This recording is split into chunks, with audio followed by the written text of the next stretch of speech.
L'anime s'ouvre sur une dinguerie, on retrouve le jeune Maru en pleine sueur froide, piégé dans un cauchemar atroce où un type livre un combat à mort contre un serpent monstrueux. Le gars se réveille en sursaut, et boum, il tombe nez à nez avec son petit frère Brian qui l'attendait au taquet pour lui annoncer une mauvaise nouvelle. Leur grand ref Alan a encore disparu des radars. Ni une ni deux, les deux frangins enfilent leurs fringues à l'arrache et tracent la route pour fouiller la zone de fond en comble. Pendant ce temps, changement de plan, on passe sur une escouade de flics en train de cracher leurs poumons pour courser un vieux fou en plein milieu d'une forêt dense. Très vite, le papy tombe nez à nez avec Alan. Il se met à gueuler comme un enragé pour qu'il dégage le passage et l'enchaîne à coups de sabre. Mais là, masterclass. Avec un simple coup d'éventail, aussi léger qu'une plume et d'une classe intergalactique, Alan balaye le type qui s'étale de tout son long. Il lui balance direct que ce vieux débris n'a aucun ordre à lui donner, parce que sur ces terres, la loi, c'est lui. C'est à ce moment-là que Maru et Brian se ramènent enfin, et commencent à bouder en lui demandant pourquoi il est parti faire son show en solo sans les inviter. Alan, avec un calme olympien, leur répond au calme qu'il dormait tellement bien qu'il a eu la flemme de les réveiller. Le vieux, pris par le callback, capte soudain l'emblème familial sur les vêtements des trois frères. Il comprend direct à qui il a affaire et se chie tellement dessus qu'il tombe dans les pommes sur le champ. Là, l'anime pose le lore, on est en plein dans la 11e année de l'ère Meiji. L'époque du shogunat est en train de disparaître dans les poubelles de l'histoire, balayée par une énorme vague de modernisation occidentale. Les rues du Japon voient popper des bâtiments ultra-modernes, tout le monde commence à s'habiller à l'européenne, et la classe des samouraïs, bah, elle est complètement en train de s'éteindre. Sauf qu'un groupe de rebelles s'obstine à rejeter cette évolution, ce qui donne de grosses sueurs froides au gouvernement qui galère à les contrôler d'une main de fer. Un peu plus tard, notre criminel de tout à l'heure reprend ses esprits à bord d'une barque. Maru lui annonce d'une voix qui claque que sa peine vient de prendre un max de malus à cause de son évasion et de la mandale qu'il a collée à un garde. Le vieux, super salé, commence à cracher son venin en traitant les frères de vulgaires toutous sans aucune fierté, et ose même clasher le sabre de Maru. Il insinue carrément que c'est de la contrefaçon éclatée achetée au marché aux puces. C'est pile à cet instant que le petit Brian, super IP, annonce qu'ils sont arrivés devant la plus grande prison de tout le Japon, le fameux Gokumonjo. Et Maru en remet une couche. Il lui précise que c'est un putain de complexe 5 étoiles réservé exclusivement aux pires tarés de la nation. Autant vous dire que le PP perd toutes ses couleurs. Pendant ce temps, les frères Kumo commencent à se plaindre comme jamais, en disant que l'administration fait vraiment un boulot de bras cassés. Franchement, ils mériteraient une énorme augmentation vu les risques de dingue qu'ils prennent, ils donnent littéralement leur vie pour des clopinettes. En entendant ça, le vieux saisit l'opportunité et les supplie de le relâcher. Mais mort de rire, la barque s'est déjà engouffrée dans les portes lugubres de la prison avant de s'arrêter net. Changement de décor, on retrouve le cadet Maru en train de tryhard ses mouvements de sabre dans la cour du dojo, pendant que les flics s'excusent en baissant la tête. Il s'excuse auprès d'Eric, le majordome, pour avoir laissé filer le fugitif qui a foutu le bordel dans toute la zone. Eric balaie ça d'un geste de la main en mode c'est pas grave, et s'approche d'Alan pour lui demander de mettre l'entraînement de son frère sur pause, car un problème bien plus lourd le tracasse. En fait, ce matin, le petit Brian agissait super chelou, il s'est taillé à l'école en courant comme un dératé, tout en planquant Noah, ce chien blaireau hyper bizarre, ce qui fait grave bader Eric. Il aimait la théorie que le gamin peut être tombé dans les filets de l'amour. Mais Alan balaye l'idée directe, en lâchant que c'est du grand n'importe quoi. Maru, voyant que son grand frère est dispo, se ramène pour le défier, sauf qu'Alan lui cale un coup de sabre éclair, fluide comme de l'eau. Et paf, il one-shot son frérot avec une facilité déconcertante. Quand Maru ouvre enfin les yeux, il réalise, dépité, qu'il est saucissonné sur le dos de son grand ref, qui s'est tapé un cosplay de meuf complètement éclaté au sol pour aller espionner Brian en douce. Le pire, c'est que le déguisement d'Alan est tellement cramé que tous les villageois reconnaissent direct les frères Kumo et viennent taper la discute. Au loin, deux passants murmurent, se chuchotant que les parents de ces gosses auraient perdu la vie lors d'une révolution sanglante, il y a des années. Peu après, Maru et le boss sont planqués dans les buissons, en mode filature sur Brian, et captent que le gamin est en train de s'amuser avec une prof. Alan serre les dents, persuadé que c'est le premier amour de la vie de son petit frère. Mais Maru, plus vif, comprend direct que le gamin agit avec elle comme si c'était sa propre mère. Le grand ref, la voix nouée, répond que Brian ne se rappelle même plus du visage de leur vraie mère. Boum. Sur ces mots, Alan plonge dans ses pensées, puis s'élance soudainement à la vitesse de la lumière vers l'école et pile net devant son petit frère. Il lui décoche une bonne grosse patate en le grondant, suivi direct par Maru qui débarque avec un coup de pied sauté pour punir le gamin de ses cachotteries. La prof, un peu perdue, se présente sous le nom de Nancy, et confie que Brian n'arrête pas de hyper ses grands frères à longueur de journée. Alan s'avance et propose de faire un petit tour pour visiter le bahut.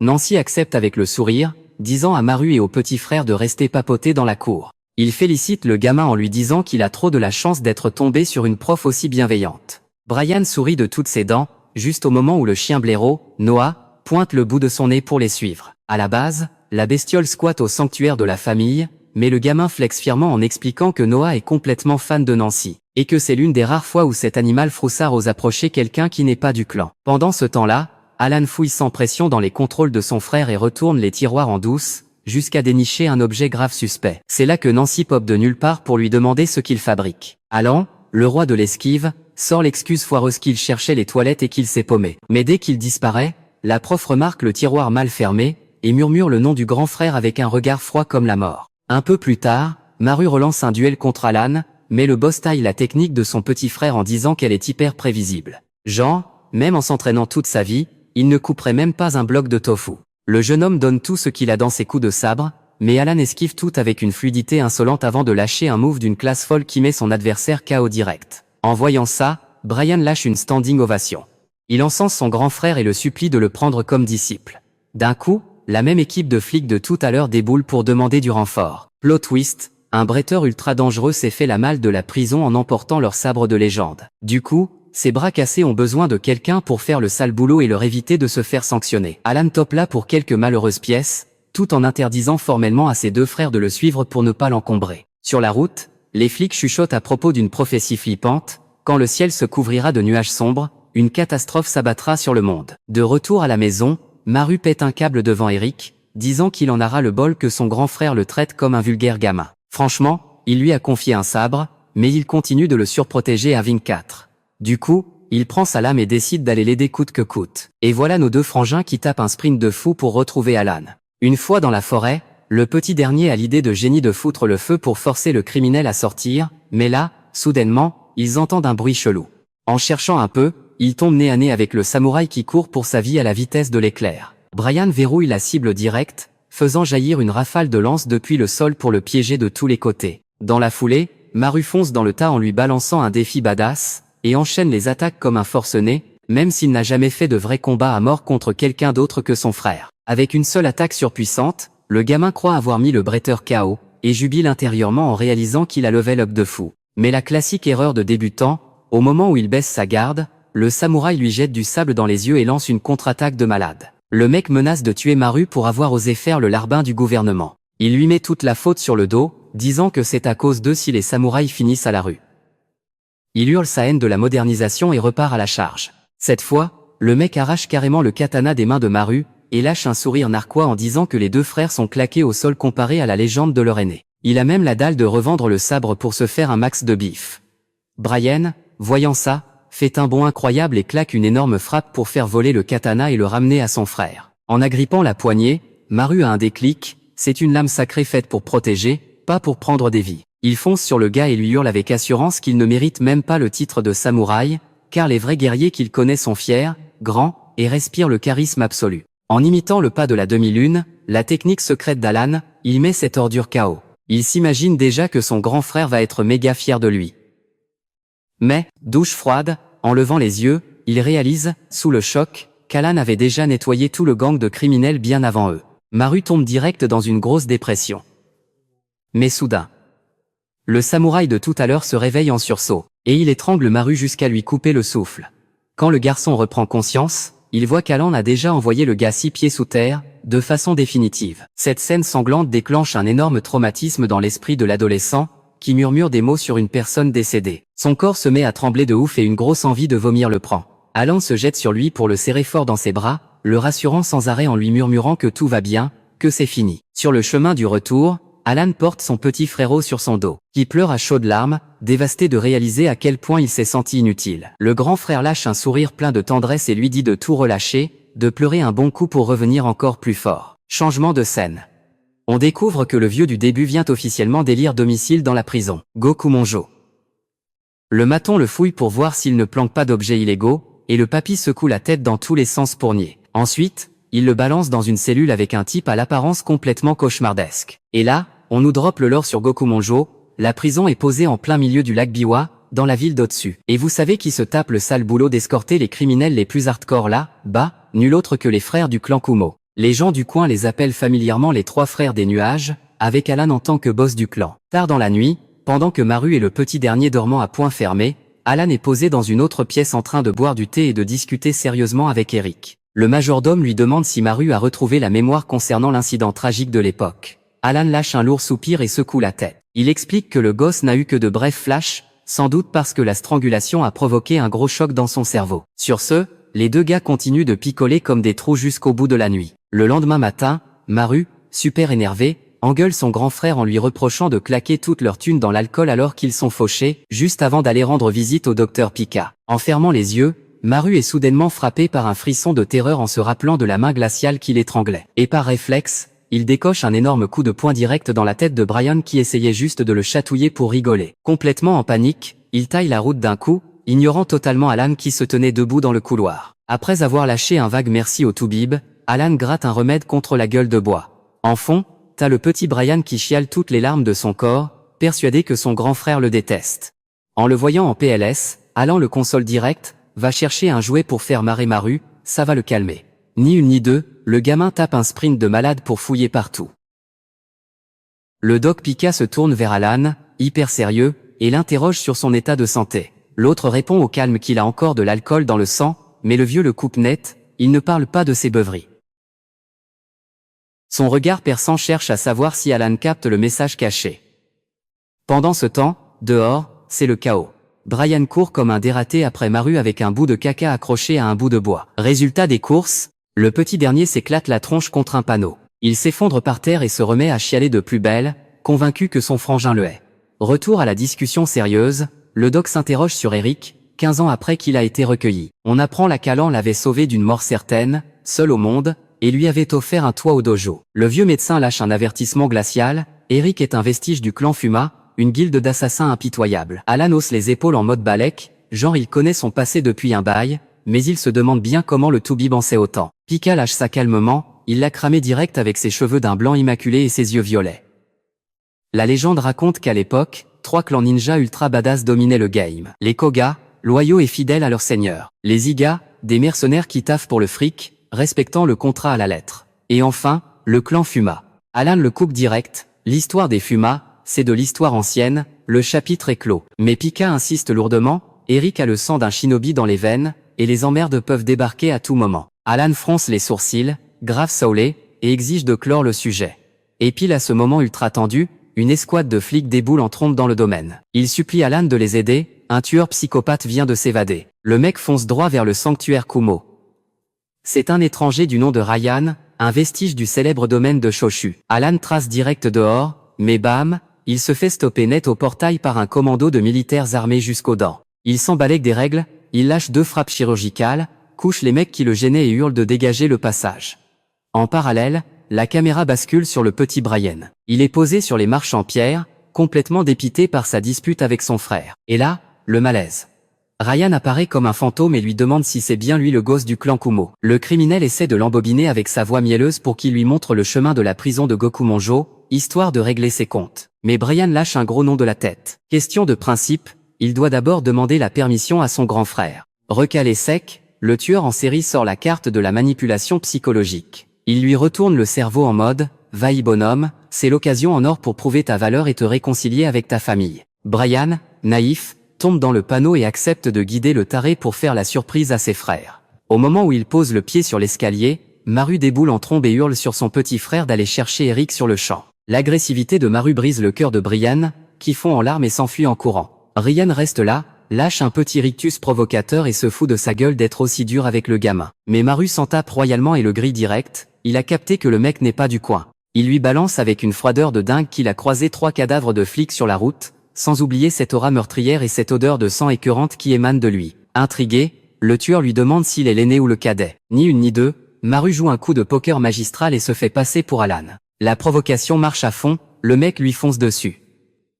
Pendant ce temps, le vrai Alan est toujours bloqué par la milice d'un certain Luke. Le gars s'en fout royalement des menaces, il esquive le groupe en lâchant une punchline bien sentie, il a des trucs largement plus importants à gérer. Mais Luke le pique à vif, jusqu'à quand il compte fuir son passé.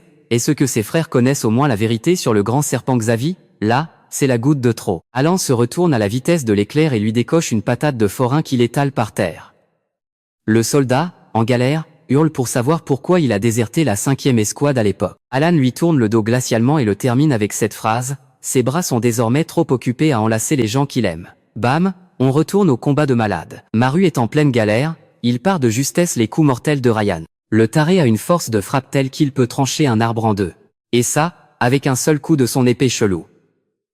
Une arme dingue composée d'une infinité de lames emboîtées, qui ondulent comme un fouet en acier. Un truc hyper fluide et tranchant comme un rasoir. Là, on a droit à un gros flashback sur le background de Ryan. À la base, le mec était un pêcheur ambidextré, avec des muscles en béton armé cachés sous son allure de lâche. Un pur extrémiste, fanatique de l'impérialisme et xénophobe à mort, qui s'est fait recaler par ses propres alliés tellement ses méthodes étaient sadiques et inhumaines. Du coup, il a déserté Choshu et a pris les armes contre le nouveau gouvernement, grave en rogne contre l'époque actuelle. Aujourd'hui, il sème la mort avec son katana de malade mental, une arme nommée Dokumushi, ce qui veut littéralement dire « le requin blanc aveugle ». Fin du rapport du côté de l'état-major de l'armée, qui est en plein brainstorming pour élaborer un plan. Sur le champ de bataille, Maru repère une ouverture pour se tailler, mais Ryan lui entaille violemment le visage en sang avant de le plaquer au sol. L'assassin lui met la pression et lui demande s'il traque le réceptacle de Xavi. Maru bégaye, il pige que dalle à ce qu'il raconte, et réalise avec horreur que son grand frère lui a caché des dingueries absolues. Ça lui brise le cœur. Ryan lâche un sourire sadique.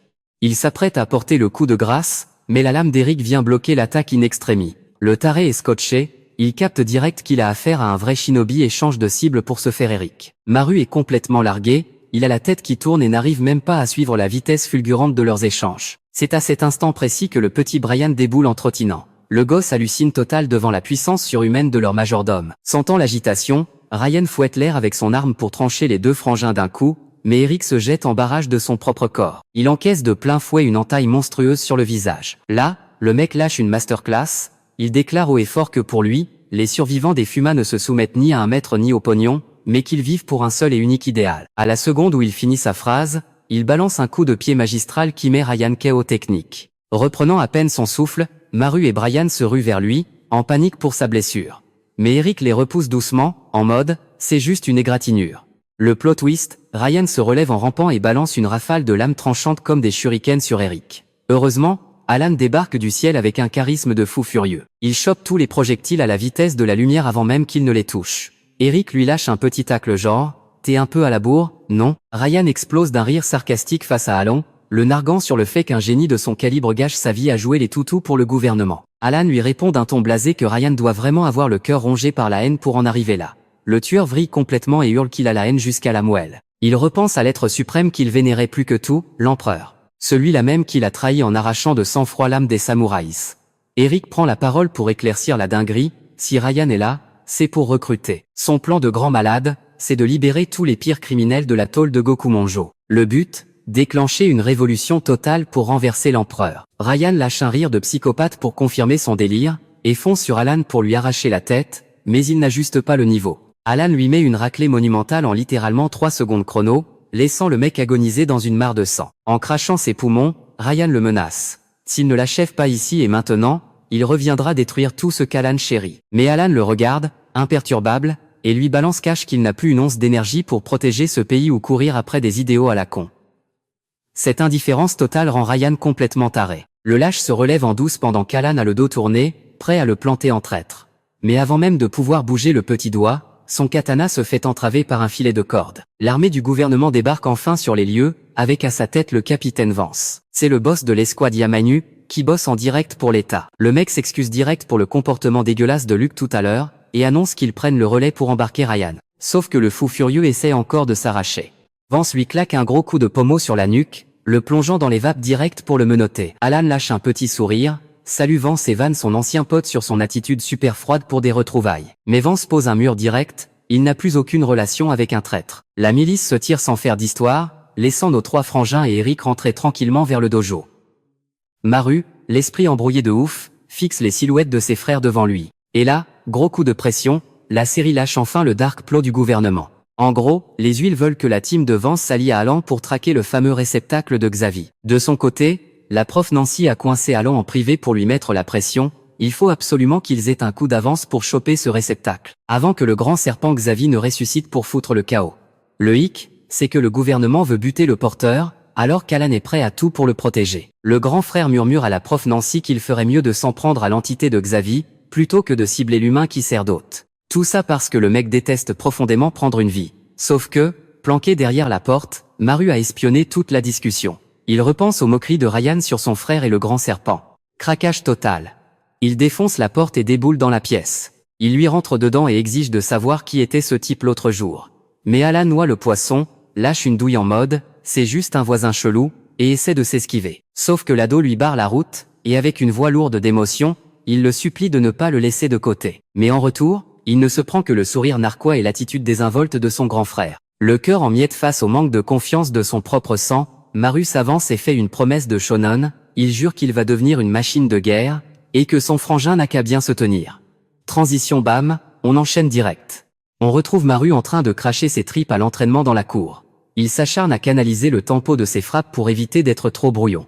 Eric s'approche pour dire au jeune maître de lever le pied avant de faire un burn-out physique, mais Maru s'en tamponne sévère.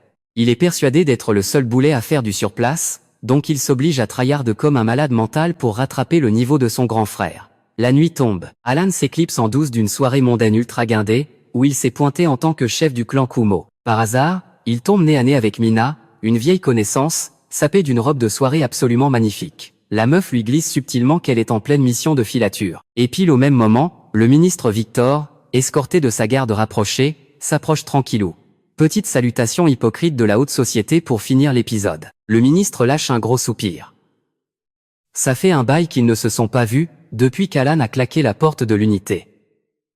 Ailleurs, chez les Yamenu, ça jase sec. Une rumeur de dingue tourne en boucle chez les taulards de la prison de Gokumonjo. En gros, chaque nouveau détenu doit ramener une offrande bien précise exigée par un ancien taulard. Vance balaie le truc direct. Pour lui, c'est totalement du fake, et la police ne va même pas lever le petit doigt. Du coup, consigne stricte. On reste sur la touche. Mais Luke est archi chaud pour aller enquêter sur le terrain. Sauf que Vance le recale direct. Là, un mec lâche une idée de génie, utiliser Alan. Vu qu'il habite littéralement collé à la prison, il pourrait s'infiltrer en scred sans éveiller les soupçons. Mais Vance nous ressort son vieux refrain. Hors de question de bosser avec un traître. Soudain, gros boucan à l'extérieur. La porte s'ouvre d'un coup, et là, dinguerie.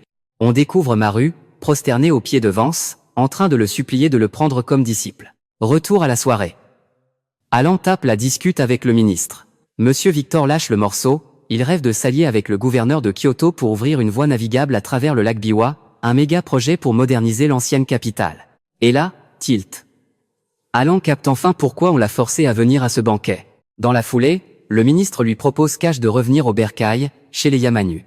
Évidemment, notre héros le rembarre sans pitié. Le rôle de petit chien de garde, c'est plus son délire. Le politicien n'a plus qu'à repartir la queue entre les jambes. Une fois en tête, Mina lui demande s'il a enfin craché le morceau à ses petits frères sur son passé de soldat d'élite. Alan fait non de la tête. Elle le prévient direct, un secret pareil, ça finit toujours par te péter à la gueule. Et que c'est lui, et lui seul, qui devra assumer les lourdes conséquences de ses mensonges.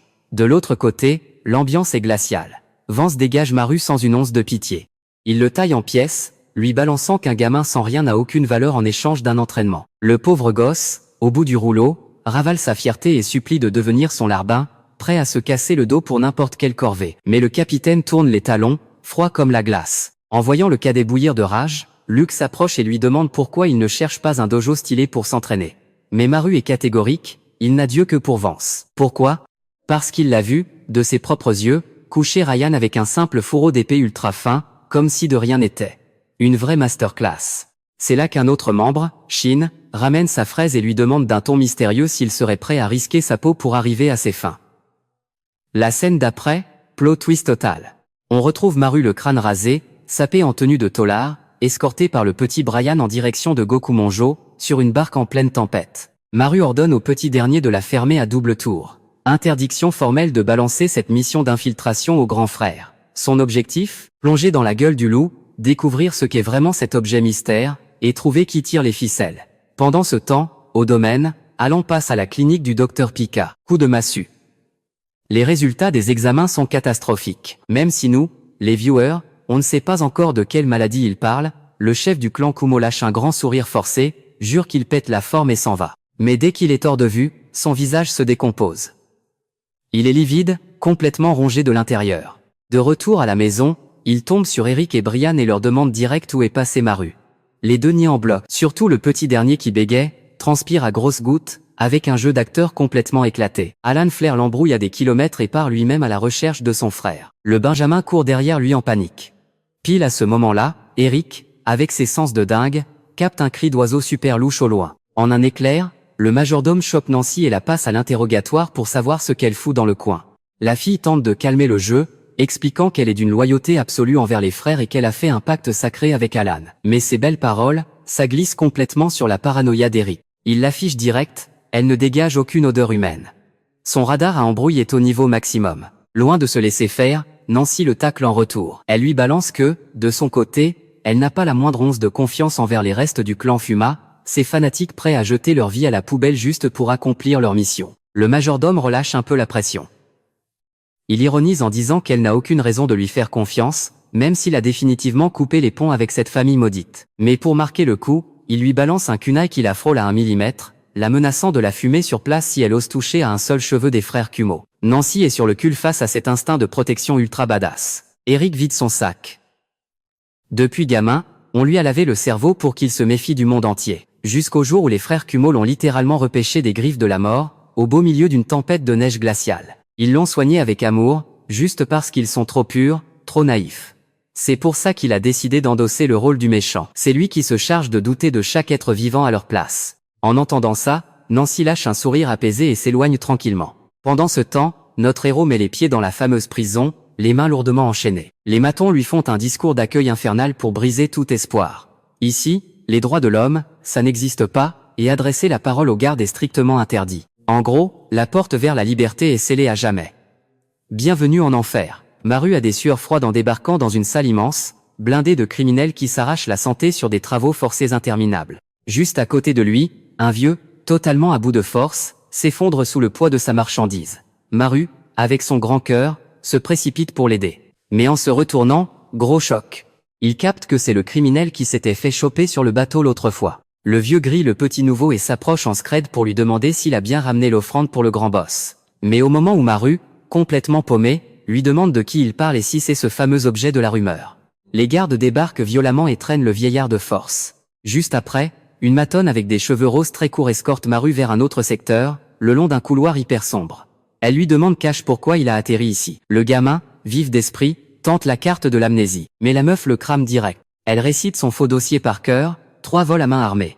Sauf qu'elle lui balance que cet endroit déroule le tapis rouge uniquement pour les vrais monstres, ceux qui ont les mains couvertes de sang. Elle a l'œil, la meuf. Elle lui fait remarquer qu'à peine arrivé, il s'inquiète déjà pour les autres, et qu'il ne dégage pas la moindre once d'instinct meurtrier. Coup de bol incroyable, Ryan sort au pas de course de sa cellule d'isolement.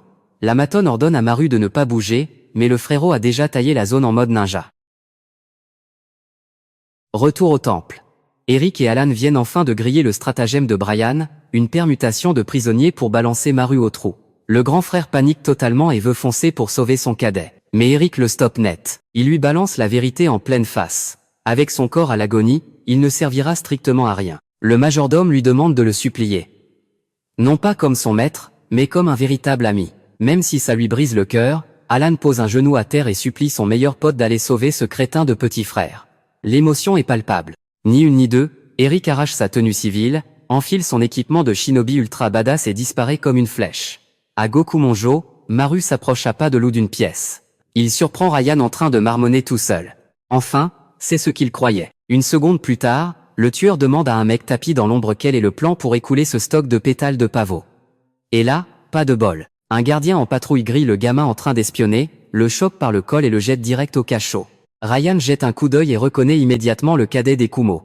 Il lui lâche avec un sourire malsain qu'ils vont très vite se revoir. Une fois que les gardes se taillent, une voix mystérieuse résonne dans le noir. Elle lui souhaite la bienvenue dans la grande famille et lui dit de faire comme chez lui. Ambiance glaçante. Surgissant de l'obscurité, un mec couvert de bandages blancs de la tête aux pieds, avec un masque de renard hyper flippant, s'approche lentement. D'un coup, Maru sent une pression démoniaque lui écraser la poitrine. Une aura meurtrière beaucoup trop familière. Un truc gravé au fond de son traumatisme. Il s'effondre par terre, tremblant de tout son corps. Il se prend la tête entre les mains et hurle de désespoir, « Cesse-toi. C'est toi le monstre qui a massacré ceux que j'aime. » Coupure abrupte au domaine Kumo.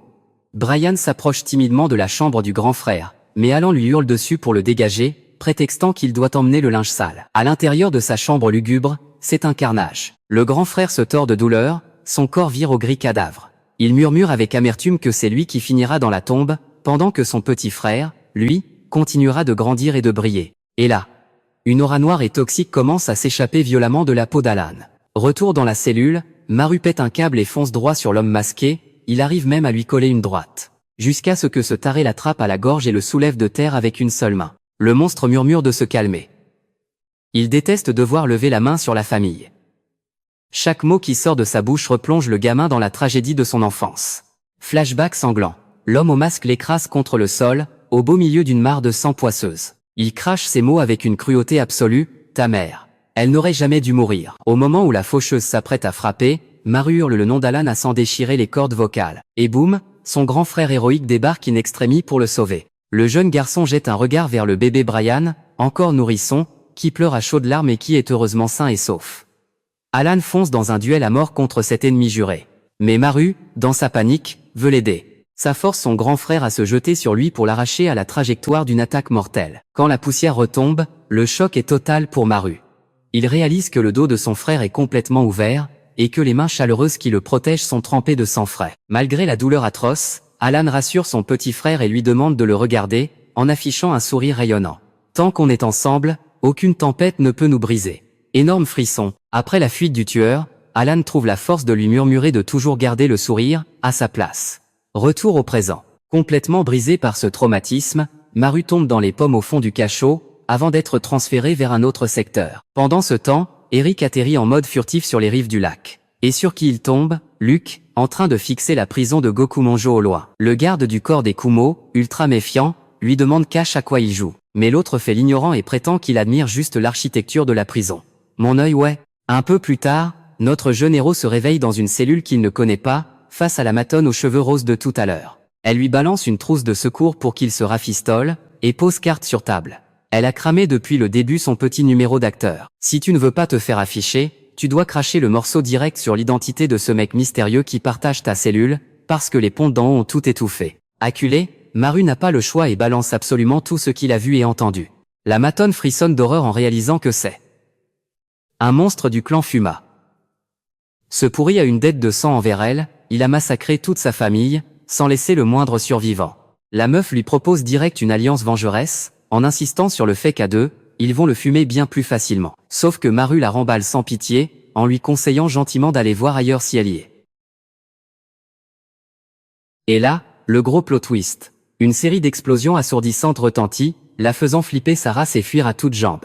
Dehors, c'est un chaos monumental, les taulards pètent un câble et s'évadent, tandis que les gardes, complètement dépassés, se font juste rouler dessus. Luke débarque de nulle part tel un boss et bloque la sortie principale. En fait, Eric et ce soldat avaient secrètement fait équipe pour infiltrer Gokumonjo, l'un a allumé la mèche, pendant que l'autre s'est faufilé pour retrouver les deux jeunes frères.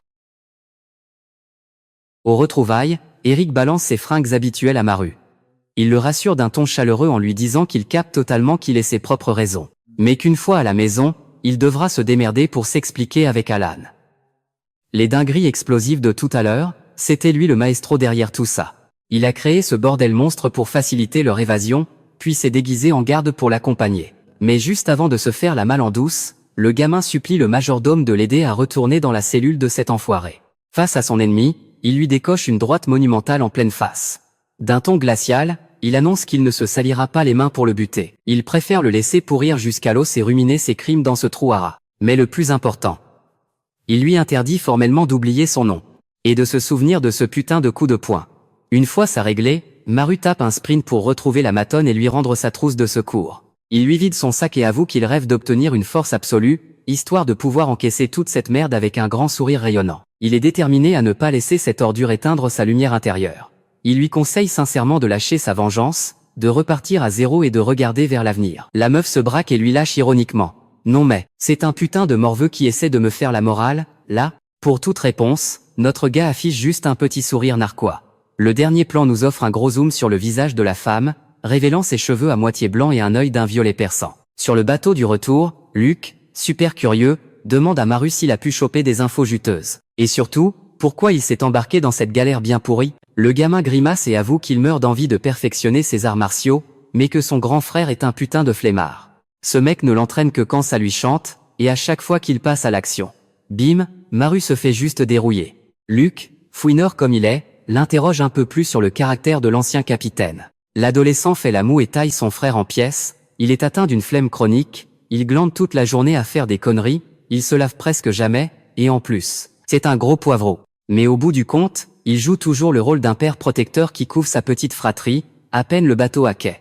Paf, Alan, à moitié à poil, saute à bord et chope son petit frère pour lui mettre la raclée du siècle, histoire de le punir d'avoir foncé tête baissée. De retour au dojo, Brian et Nancy sont refaits de voir Maru revenir en un seul morceau, sans la moindre égratignure. Mais à l'intérieur de la pièce, c'est une autre histoire. Alan passe un savon monstrueux à son petit frère. Il lui demande en hurlant pourquoi il est allé se jeter dans la gueule du loup en demandant l'aide de Vance. Il le pourrit en lui balançant qu'il a pris la grosse tête, que Vance est largement plus fort que lui, et que cette imprudence suicidaire a fait de lui un simple pion manipulable pour eux. Maru reste sur le cul, complètement largué, incapable de capter comment son frère peut être au courant de tous ces détails. Alan répond d'un ton sec que c'est juste de la logique, mais lui interdit formellement de fricoter avec les Yamainu. Après que le gamin ait balbutié des excuses pour avoir agi comme un idiot fini, Alan continue de râler en lui rappelant à quel point ces conneries ont fait chier tout un tas de gens. Soudain, la voix d'Alan se brise. Il demande doucement pourquoi, alors qu'ils ont le même sang, il a autant de mal à faire confiance à son propre grand frère. Maru, les larmes aux yeux, lui répond que, depuis qu'il est né, son frère a toujours encaissé tout. Même cette nuit fatidique d'il y a 11 ans, quand l'ennemi lui a tailladé le dos. Alan est sur le cul en réalisant que son petit frère a gardé cette cicatrice gravée dans sa mémoire. Le gamin lâche le mic en sortant la phrase fétiche de son grand frère, la famille, ça se fait confiance aveuglément. En entendant ça, le cœur d'Alan fond complètement.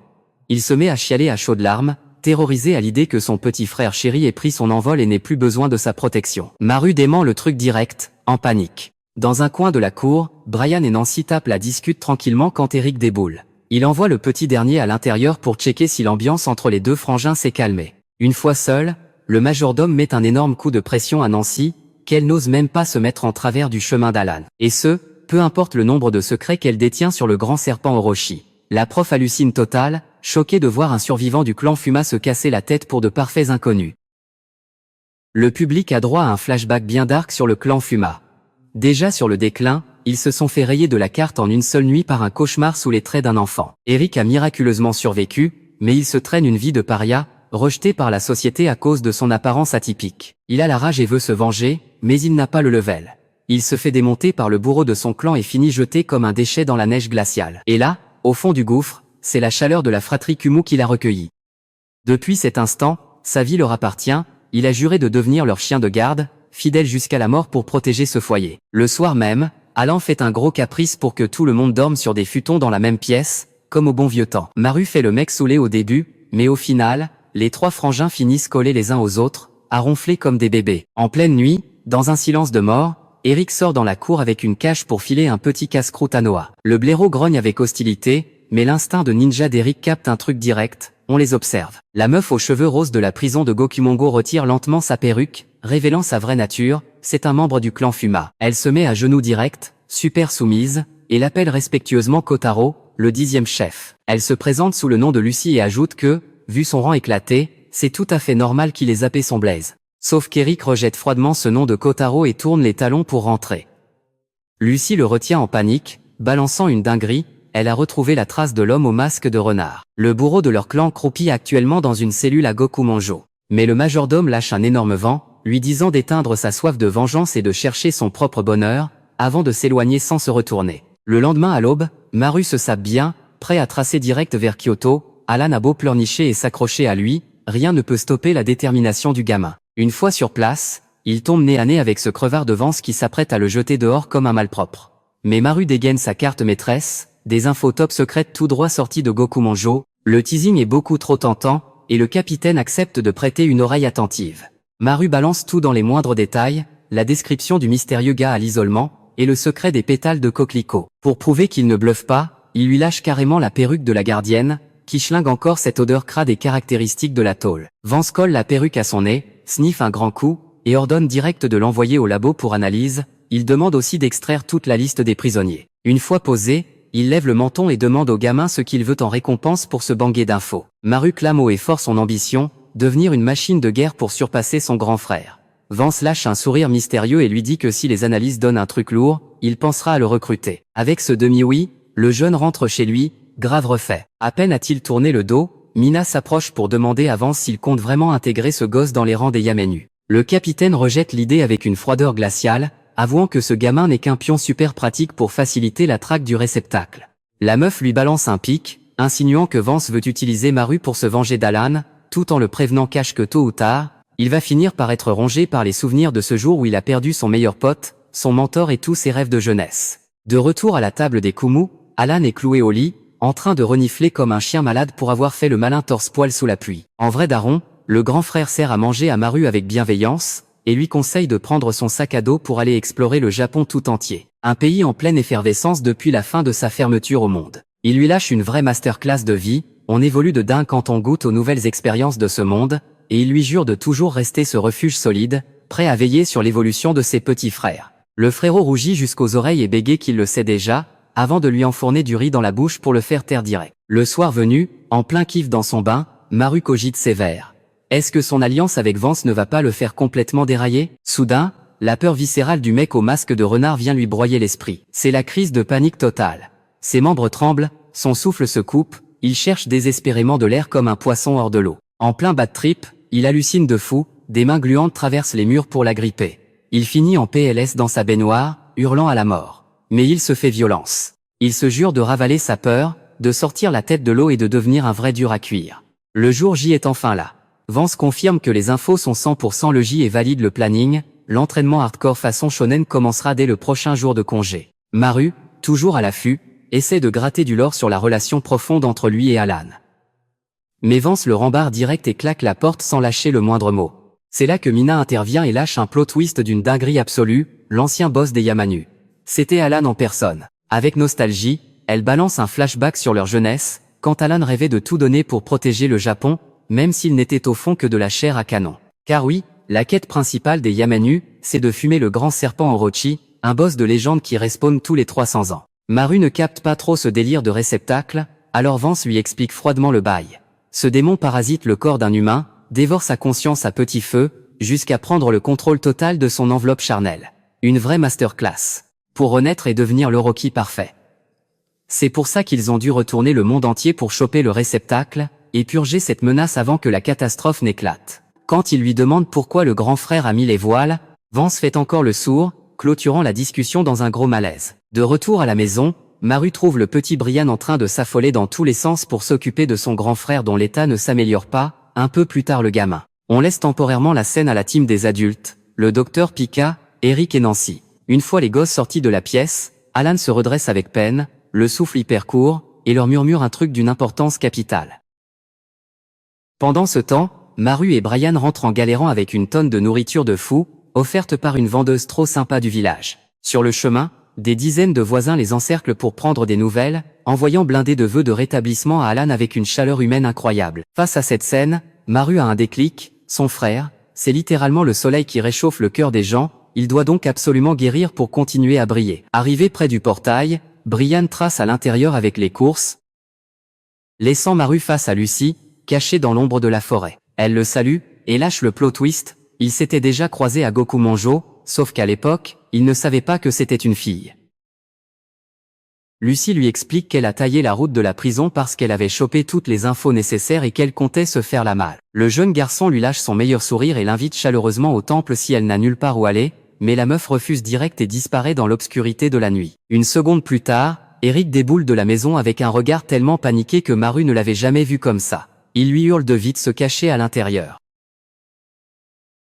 Sentant la grosse dinguerie arriver, il fonce à l'intérieur, mais Brian lui saute dans les bras, pleurant à chaudes larmes sans pouvoir sortir un mot. Le jeune garçon fonce direct vers la chambre où se repose son frère. Et là, les adultes lui balancent le coup de massue, la police a menotté et embarqué Alan. On switch au QG des Yamenu, où tout le monde est en plein bad buzz parce que la police de Shiga a arrêté Alan, l'accusant à tort d'être le cerveau derrière l'attentat de Gokumonjo. Toute la squad est persuadée que les flics ont chopé la mauvaise personne, jusqu'à ce que Vance lâche la bombe atomique, la police a découvert la vraie identité d'Alan. Il est le réceptacle de Xavi. Au même moment, au temple Kumo, les deux frères se prennent exactement la même douche froide, avec en prime une vérité ultra cruelle, Alan savait tout depuis le début. Il demandait en secret au docteur Pika de lui appliquer des remèdes pour tenir le coup, jusqu'à ce que ces horribles écailles de serpent commencent à percer sa peau, prouvant que le moment où Xavi allait le dévorer était arrivé. Il allait devoir sacrifier sa vie pour ouvrir la voie à la résurrection du démon. Lors d'un flashback, on voit Alan supplier Eric pour une toute dernière faveur. Non pas comme un maître donnant un ordre à son ninja, mais vraiment comme un pote. Brian chiale toutes les larmes de son corps, se demandant si leur grand frère va revenir, mais Nancy leur jette juste un regard super triste et lâche des mots qu'on n'entend même pas. Juste après, l'image d'Alan, enchaîné, quittant le village apparaît, entouré par le regard plein de rage des villageois braqués sur les flics. La voix off en rajoute une couche, Xavi est une bête démoniaque qui existe depuis la nuit des temps, à chaque fois qu'elle se réveille, le monde entier est rasé et fini en cendres.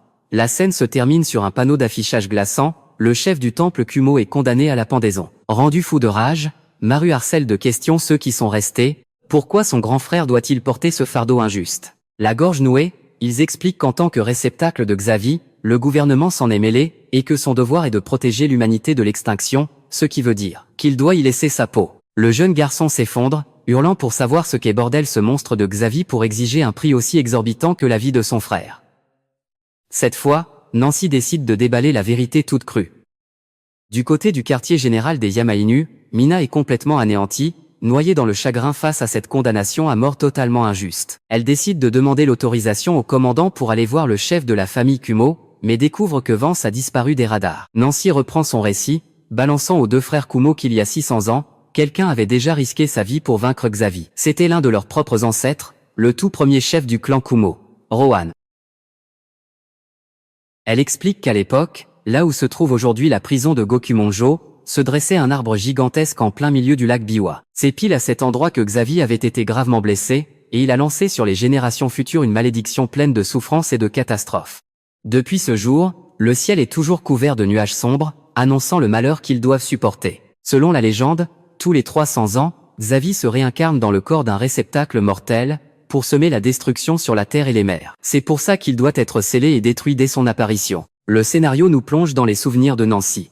Lors du combat contre Xavi, avec ses deux coéquipiers, elle a vu ce serpent géant se réveiller. Nancy a balancé un jutsu de scellement, mais Xavi lui a foncé dessus pour l'attaquer. L'un de ses potes s'est sacrifié en s'interposant, encaissant l'attaque fatale à sa place. Il l'a poussé à continuer le jutsu final. Nancy a réussi à emprisonner la bête et s'est précipitée vers son ami en train d'agoniser. Retour au présent, Nancy explique que Xavi a trouvé son nouveau réceptacle et tente de ressusciter, et que cette personne, c'est Alan. En entendant ça, Maru pousse un hurlement de rage. Il déclare qu'il en a plein le dos. Des secrets de son frère et de ses sourires qui cachaient des mensonges. Il jure qu'il ne lui pardonnera jamais. Ensuite, il hurle sur Brian d'arrêter de planter là comme un piquet, et de courir avec lui. Les deux frères taillent la route pour aller sauver leur aîné. En traversant la forêt dense, les souvenirs d'Alan remontent à la surface. Il a toujours joué le rôle du père et de la mère, toujours prêt à les protéger contre ceux qui se moquaient de leur statut d'orphelin ou de leur éducation. Il les a entraînés de manière ultra hardcore, mais en gardant toujours le sourire. Maru repense aussi au moment où Alan les avait prévenus à demi-mot de l'avenir, comme quand il leur avait confié les épées, en leur précisant bien qu'elles devaient servir à protéger, et pas à tuer, ou quand il leur disait de pleurer un bon coup pour ensuite devenir fort. Ailleurs, Alan se fait escorter vers l'échafaud, cerné par les flics. Deux officiers qui l'avaient aidé par le passé débarquent, essayant de lui créer une ouverture pour s'évader. Mais Alan les assomme direct, pour éviter qu'il n'ait des embrouilles pour complicité. Juste après, il tombe nez à nez avec Vance, de l'autre côté de la grille. Vance lui demande depuis quand il a capté qu'il était le réceptacle. Alan lâche un petit sourire et lui renvoie la balle, lui demandant s'il kiffe de regarder un mec sur le point de mourir. Vance continue de le presser, exigeant de savoir pourquoi il a quitté les Yamainu et les a trahis. Alan répond qu'il était super hypé à l'idée de traquer Xavi, et que les Yamainu représentaient vraiment son idéal. Mais après la mort de leurs parents, il a choisi d'être un grand frère plutôt que de servir la nation. Pile à ce moment-là, les voix de Maru et Brian résonnent. Les frangins ont atteint le bâtiment et tentent de passer en force une équipe de 5 gardes. Vance lâche à Alan qu'il est toujours allé de l'avant beaucoup trop vite, sans que personne ne puisse jamais le suivre, et que même le soleil, parfois, se sent seul. Vance tourne les talons et descend les escaliers, lui balançant froidement de disparaître dans sa solitude, tout là-haut. Pendant ce temps, les deux frères tiennent tête aux flics. Au début, les queues les prenaient de haut parce que ce n'étaient que des gosses, mais le regard incendiaire et les menaces de Maru ont fini par foutre la pression à un officier. Alan les appelle depuis le sommet, ils ignorent complètement la police et foncent vers lui. Mais Alan recule loin de la grille, créant une distance entre eux, prêt à affronter son destin.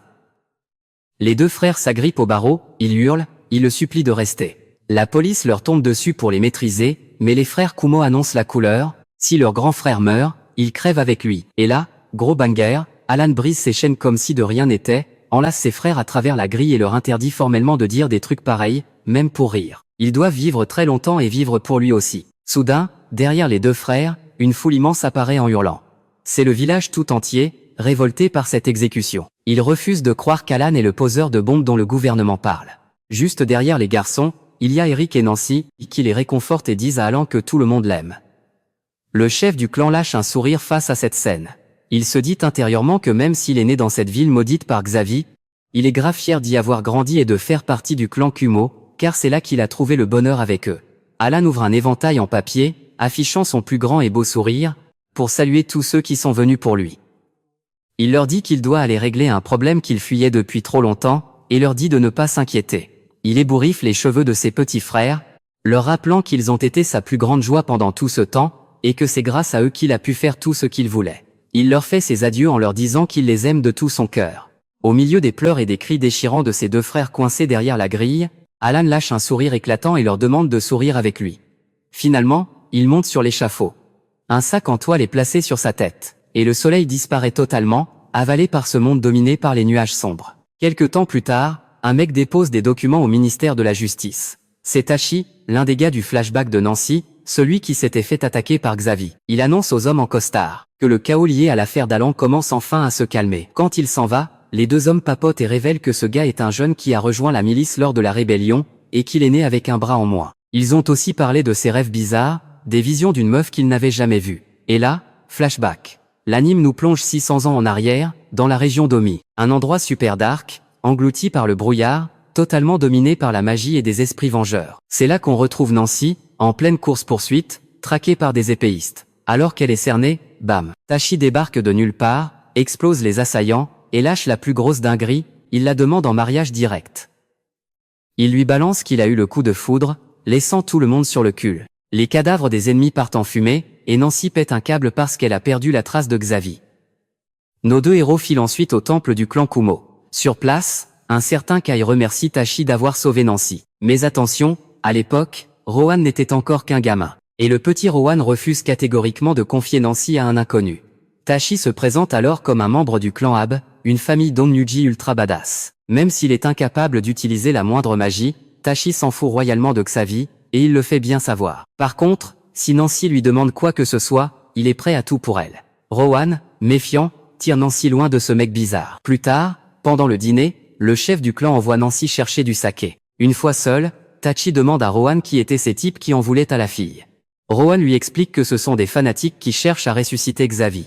Ensuite, il lui pose une question cash, pourquoi être tombé amoureux de Nancy? Tachi répond avec une classe absolue que c'est grâce à ses yeux. Il y a eu une conviction et une fierté pure, sans le moindre mensonge. Et bien sûr, Nancy écoutait tout derrière la porte avant de s'éclipser discrètement. Plus tard, pendant qu'elle prend son bain, elle repense à la mise en garde de Kai. Et si Tachi était le réceptacle? D'un coup, attaque surprise. Les gardiens de Xavi la ciblent à distance. Rohan et Kai se précipitent pour la sauver.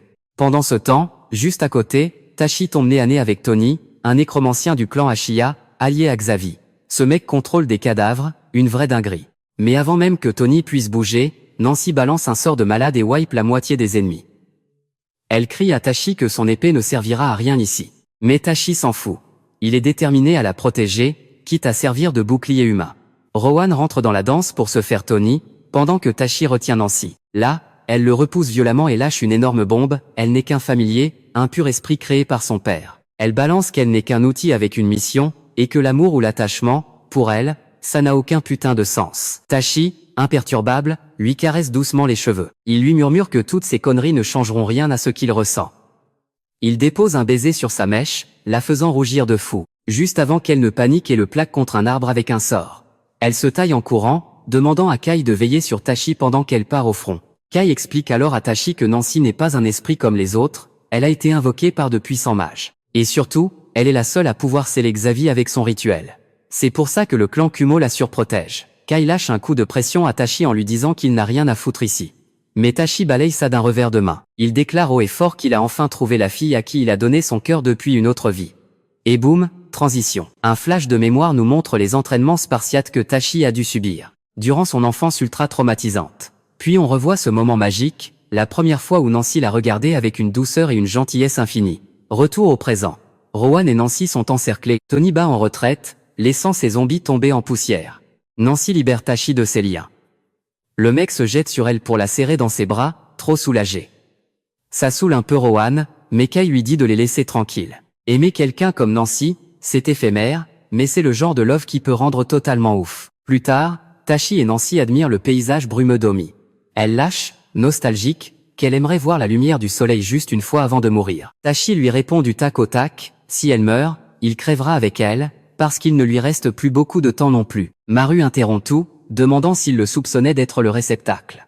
Quand Rowan confirme, Tashi annonce qu'il va devoir se réveiller de ce rêve éphémère. Et là, énorme plot twist. Tashi confronte Kay et l'accuse d'être le véritable réceptacle. Il explique son raisonnement de génie, personne n'irait soupçonner le réceptacle s'il se fait attaquer par ses propres fidèles. C'est comme ça que Kay a manipulé Rowan et Nancy pour gagner leur confiance. Démasqué, Kay pète les plombs et attaque Tashi, dévoilant des écailles de serpent dégueulasses sur son corps. Nancy et Rowan débarquent en trombe, mais ce lâche de Kay essaie de rejeter la faute sur Tashi.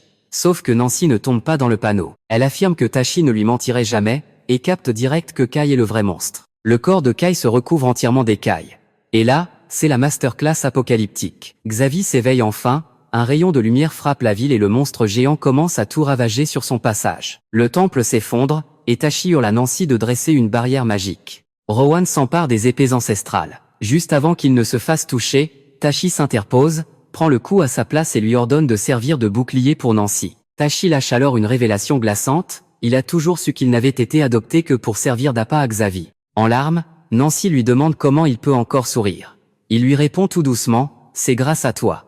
Il confie la protection de la fille à Rowan et fonce tête baissée vers Xavi. Pendant que Nancy lance son rituel, Tashi se remémore à quel point il avait soif d'entendre quelqu'un, surtout elle, le supplier de ne pas mourir. Nancy continue d'incanter comme une malade. Xavi la vise, mais Tashi encaisse l'attaque de plein fouet et il laisse carrément un bras. C'est hyper gore. Elle le supplie de survivre, et il lui promet qu'il ne va pas claquer tout de suite. Et là, d'un coup, ça fait tilt dans sa tête. Elle se souvient du petit garçon qu'elle a croisé des années plus tôt et comprend enfin qui il est. Avec son seul bras valide, Tashi plante son épée directement dans l'œil de Xavi, hurlant à son esprit protecteur d'utiliser ses dernières forces pour sauver cet endroit. Une larme tombe de l'œil de Xavi et gèle en plein vol. Nancy termine enfin son sort et pétrifie cet enfoiré de serpent géant, qui explose en 1000 morceaux. C'est un banger absolu. Tashi et Nancy se retrouvent. Elle panique pour son bras arraché, mais il la rassure en disant que le poison de Xavi a tout anesthésié, il ne sent plus aucune douleur. Elle sourit à moitié et lui dit qu'il n'a pas changé d'un poil depuis qu'il est gosse. Il blague sur le fait qu'il a couru après un amour à sens unique pendant beaucoup trop longtemps. Mais le temps redescend. Nancy lui annonce que c'est fini, elle va disparaître, et ils ne se reverront plus. Mais lui, déterminé, jure qu'ils se retrouveront. Elle lui lâche un petit sourire complice. C'est pas si facile de faire craquer une fille comme moi, tu sais. Puis, elle s'évapore dans les airs, ne laissant qu'un bout de papier froissé avec un symbole étrange dans la main de Tashi. Il le presse contre son visage, un sourire aux lèvres, en se demandant si tout ça n'était pas juste un putain de rêve. Pour finir, il se fait la promesse que s'ils se revoient, ils partageront un autre instant éphémère juste pour rire ensemble. Bam, retour au présent. Une semaine après la mort tragique d'Alan, Maru est là, en train de laver du riz machinalement, en mode zombie, jusqu'à ce qu'Eric l'arrête. Eric lui crie d'arrêter ses conneries, parce que le gars lave du riz en boucle depuis l'exécution de son grand frère. Mais Maru, le regard vide, lâche juste, depuis qu'Alan est mort. La pluie n'a pas cessé de tomber. Il se pose la question, est-ce que cette maison a toujours été aussi silencieuse? La nostalgie le ronge, et il décide de se casser. Eric essaie de le retenir, mais Maru s'y oppose fermement, pas question de laisser qui que ce soit autopsier son frère pour faire des recherches sur Xavi. Il pète un plomb et affirme que la place d'Alan est ici, à la maison, avec sa famille. Il refuse de voir son frère comme un simple pion sacrifié. En courant sous la flotte, Maru tombe sur son petit frère assis sur les marches du temple. Il lui demande ce qu'il fout là. Le gamin répond, sans même lever la tête, qu'il attend le retour d'Alan. Le cœur de Maru se brise en 1000 morceaux. Brian continue, super naïf, en disant qu'Alan va débouler d'une minute à l'autre, avec son grand sourire, en criant « Je suis rentré », avant de s'effondrer en larmes. Maru se jette sur lui pour le serrer fort. Il se rappelle qu'Alan voulait les voir sourire, mais putain, avec cette douleur, comment c'est humainement possible de faire semblant? Pendant ce temps-là, on bascule sur un autre gars qui retrouve Vance et lui balance un carnet en pleine tête. Le mec. Gueule comme pas possible parce qu'on ne l'a pas prévenu qu'ils allaient buter le réceptacle de Xavi. Son plan à lui, c'était de le capturer vivant. Du coup, sanction immédiate, il veut carrément dissoudre l'escouade Yamanu. Mais en se rappelant qu'Alan laisse des petits frères derrière lui, il ordonne à Vance de les garder à l'œil, au cas où ils pourraient servir plus tard. Vance sort de là, rassemble ses troupes et leur annonce qu'ils ont droit à une seconde chance. Il recadre violemment Mina, lui disant de ravaler ses émotions si elle ne veut pas plomber la mission. En marchant derrière leur boss, les autres membres chuchotent sur le deuil de Mina. Ils se demandent comment Vance fait pour rester aussi de glace, alors qu'ils étaient tous les trois amis d'enfance. Coupure, changement de décor. Tachi rencontre un contact qui lui lâche une info cruciale. Victor et les Yamanu ont suspendu toutes leurs opérations. Mais le gars dit à Tachi de ne pas les lâcher d'une semelle. Retour au domaine Kumo. Maru surprend encore le petit Brian endormi dans les couvertures de leur grand frère. Plus tard, Maru s'entraîne au sabre avec Vance, mais il est beaucoup trop rongé par ses souvenirs pour rester focus. Vance s'énerve et lui lâche de rentrer chez lui s'il n'est pas capable de prendre ça au sérieux. Il lui demande pourquoi il veut devenir plus fort. Maru se remémore le défi d'Alan, qui voulait qu'il lui prouve qu'il pouvait le surpasser. Voyant Maru baisser les yeux, Vance lui ordonne de relever la tête et de vivre avec la même fierté qu'avant. Mais en voyant que Maru est totalement paralysé, il jette son sabre à terre. Il le détruit mentalement en lui balançant que, dans cet état pitoyable, il est incapable de porter le fardeau du clan Kumo. Plus tard, Eric retrouve Maru posé dans la cour, complètement trempé par la pluie. Soudain, Maru lâche l'éponge et annonce d'une voix brisée qu'il arrête l'entraînement. C'est mort, il ne pourra jamais surpasser son frère, surtout quand tout ce qu'il a réussi à faire, c'est se battre contre les ordures qui ont assassiné leurs parents. Et là, c'est le drame, Brian déboule de nulle part. Il exige la vérité sur ce que son frère vient de lâcher, alors que depuis le début, on lui avait fait croire que leur daron était mort d'une maladie. En pleine crise de panique, Brian agrippe le bras de Maru et hurle en pleurs. Est-ce que c'est aussi à cause de lui qu'Alan a été blessé? Face au silence pesant et terrifiant de son aîné, le petit perd peu à peu tout espoir d'obtenir une putain d'explication qui tienne la route. Il tourne les talons et s'enfuit en courant sous l'averse. De son côté, Vance contemple silencieusement ce déluge, perdu dans ses souvenirs. Il repense au jour où il a rencontré Alan et Mina, lorsqu'ils ont rejoint l'unité d'élite pour exterminer Xavi. C'est là-bas qu'il a saigné à l'entraînement aux côtés d'Alan, et qu'il a reçu l'épée sacrée du clan Ab. C'est le daron d'Alan, Jack en personne, qui lui a enseigné que sa véritable force devait être sa plus grande fierté. Ensuite, on a droit à un flashback puissant où Jack confie les rênes des Yamanu à Vance, juste avant que ce dernier n'assiste impuissant au massacre sanglant des parents Kumo dans le temple. Et sous cette même pluie lugubre qui n'en finit plus, Maru tombe sur Lucy, salement amochée. Avec Eric, il la ramène en urgence au temple, et Eric commence à expliquer. Il s'avère que quelques survivants de son clan errent encore ça et là comme de simples réfugiés. Ils pourrissent à petit feu en attendant un ordre, parce que ouais, pour un vrai ninja, devoir vivre une vie libre, c'est pire qu'une descente aux enfers. Quand Lucy se réveille et donne du chef à Eric, le mec la stoppe net. Il refuse catégoriquement ce titre ici. Froide comme la glace, il lui lâche de déguerpir dès que ses blessures seront guéries pour ne pas attirer d'ennui à la famille Kumo. Il lui balance en pleine figure qu'une fille comme elle ne lui sert plus à rien, et qu'elle n'a qu'à vivre sa petite vie peinarde. Ensuite, il la refile à Maru pour qu'il s'en occupe. En entrant dans la pièce, le jeune garçon la harcèle de questions sur l'origine de ses blessures. Mais Lucy a l'air d'avoir tout oublié, à part le fait de s'être fait agresser en pleine forêt. Curieuse, elle demande depuis combien de temps Eric squatte ici. Maru lui répond environ 15 jours je crois, même s'il n'a plus trop la notion du temps. Il avoue cache qu'il n'aurait jamais imaginé qu'une ninja du clan Fuma puisse ressembler à ça. Ce à quoi elle répond avec amertume que c'est juste parce qu'elle est une paria. Mais avant même qu'il puisse creuser le sujet, les flics débarquent en trombe pour demander un coup de main, un criminel est en cavale dans les bois. En pleine traque, Maru tombe sur Lucy, planquée derrière les arbres, le corps couvert de bandages et les fringues complètement en lambeaux. Ni une ni deux, il attrape le manteau traditionnel du clan Kumo pour la couvrir. Lucy s'agrippe à son bras, suppliant à en pleurer de servir d'appât pour piéger l'ennemi. En la voyant trembler de tout son être, Maru a le cœur brisé. Mais, pourquoi tu te rabaisses comme ça? C'est là que Lucy craque et déballe tout son passé traumatisant. Les ninjas du clan Fuma ne naissent pas avec les cheveux blancs ou les yeux violets. Non, les gars, dès l'enfance, on les force à maîtriser l'assassinat et la manipulation, on les oblige carrément à massacrer leurs propres proches pour sceller définitivement leurs émotions. On les enferme dans l'obscurité totale pendant des jours, jusqu'à ce que leur esprit pète un câble et que les ténèbres fusionnent avec leur corps. C'est comme ça qu'on fabrique un Fuma. Incapable de supporter cette dinguerie, elle s'est fait la malle. Résultat, aujourd'hui, elle n'est plus une ninja, et elle n'est même plus humaine. Quand elle a appris que tout son clan s'était fait massacrer, elle s'était dit que la vengeance lui apporterait la rédemption, mais ça a été un échec cuisant. Maintenant, elle n'a plus aucune raison de vivre et a totalement perdu son identité. En entendant ces mots qui déchirent le cœur, Maru lui agrippe fermement les épaules. Ici, personne ne te donnera d'ordre. Tu vas vivre comme tu l'entends. Il lui avoue que lui aussi, il s'est souvent senti comme un gros loser et qu'il a mordu la poussière 1 million de fois, mais que tout le monde doit ravaler sa souffrance pour survivre. Pile à ce moment-là, le criminel déboule et attaque avec une hache. Maru porte Lucie en mode survie, esquive, et bam, il le met KO. À cet instant précis, il capte qu'un jour, peut-être, il pourra de nouveau sourire. Il propose à Lucie de rester vivre au sanctuaire, en échange d'un coup de main pour les corvées. Il lui lâche une vraie masterclass. Le sanctuaire Kumo n'a pas besoin d'un ninja, ils ont besoin d'elle comme d'un membre de la famille. Il se penche pour la prendre sur son dos, laissant Lucie tellement choquée qu'elle n'arrive même plus à bouger. Tout en la portant, Maru lève les yeux vers le ciel, comme pour glisser un message à son grand frère décédé, la famille vient de s'agrandir. Le lendemain matin, Maru fonce voir Vance et le supplie la rage au ventre de reprendre l'entraînement. Même s'il s'est fait méchamment amocher, sa détermination est en béton armé. Il jure que, même s'il ne sera jamais aussi badass qu'Alan, il portera le fardeau du clan Kumo et honorera la mémoire de son frère coûte que coûte. Face à cette hype monumentale, Luke exige que Dominique entraîne le gamin, et le mec accepte le deal, contre 3 bonnes bouteilles de pinard. À partir de là, Maru reprend le contrôle de sa vie. Il enfile la tenue officielle du clan, prêt à affronter son destin. Mais bon, on est dans un anime. Le calme ne dure jamais longtemps. Noah retrouve le chapeau de Brian dans la cour du temple. Eric prévient que le petit a une grosse dépendance affective et qu'il faut le surveiller de très près. Maru serre le chapeau de son petit frère, mort d'inquiétude, priant pour qu'il revienne vite.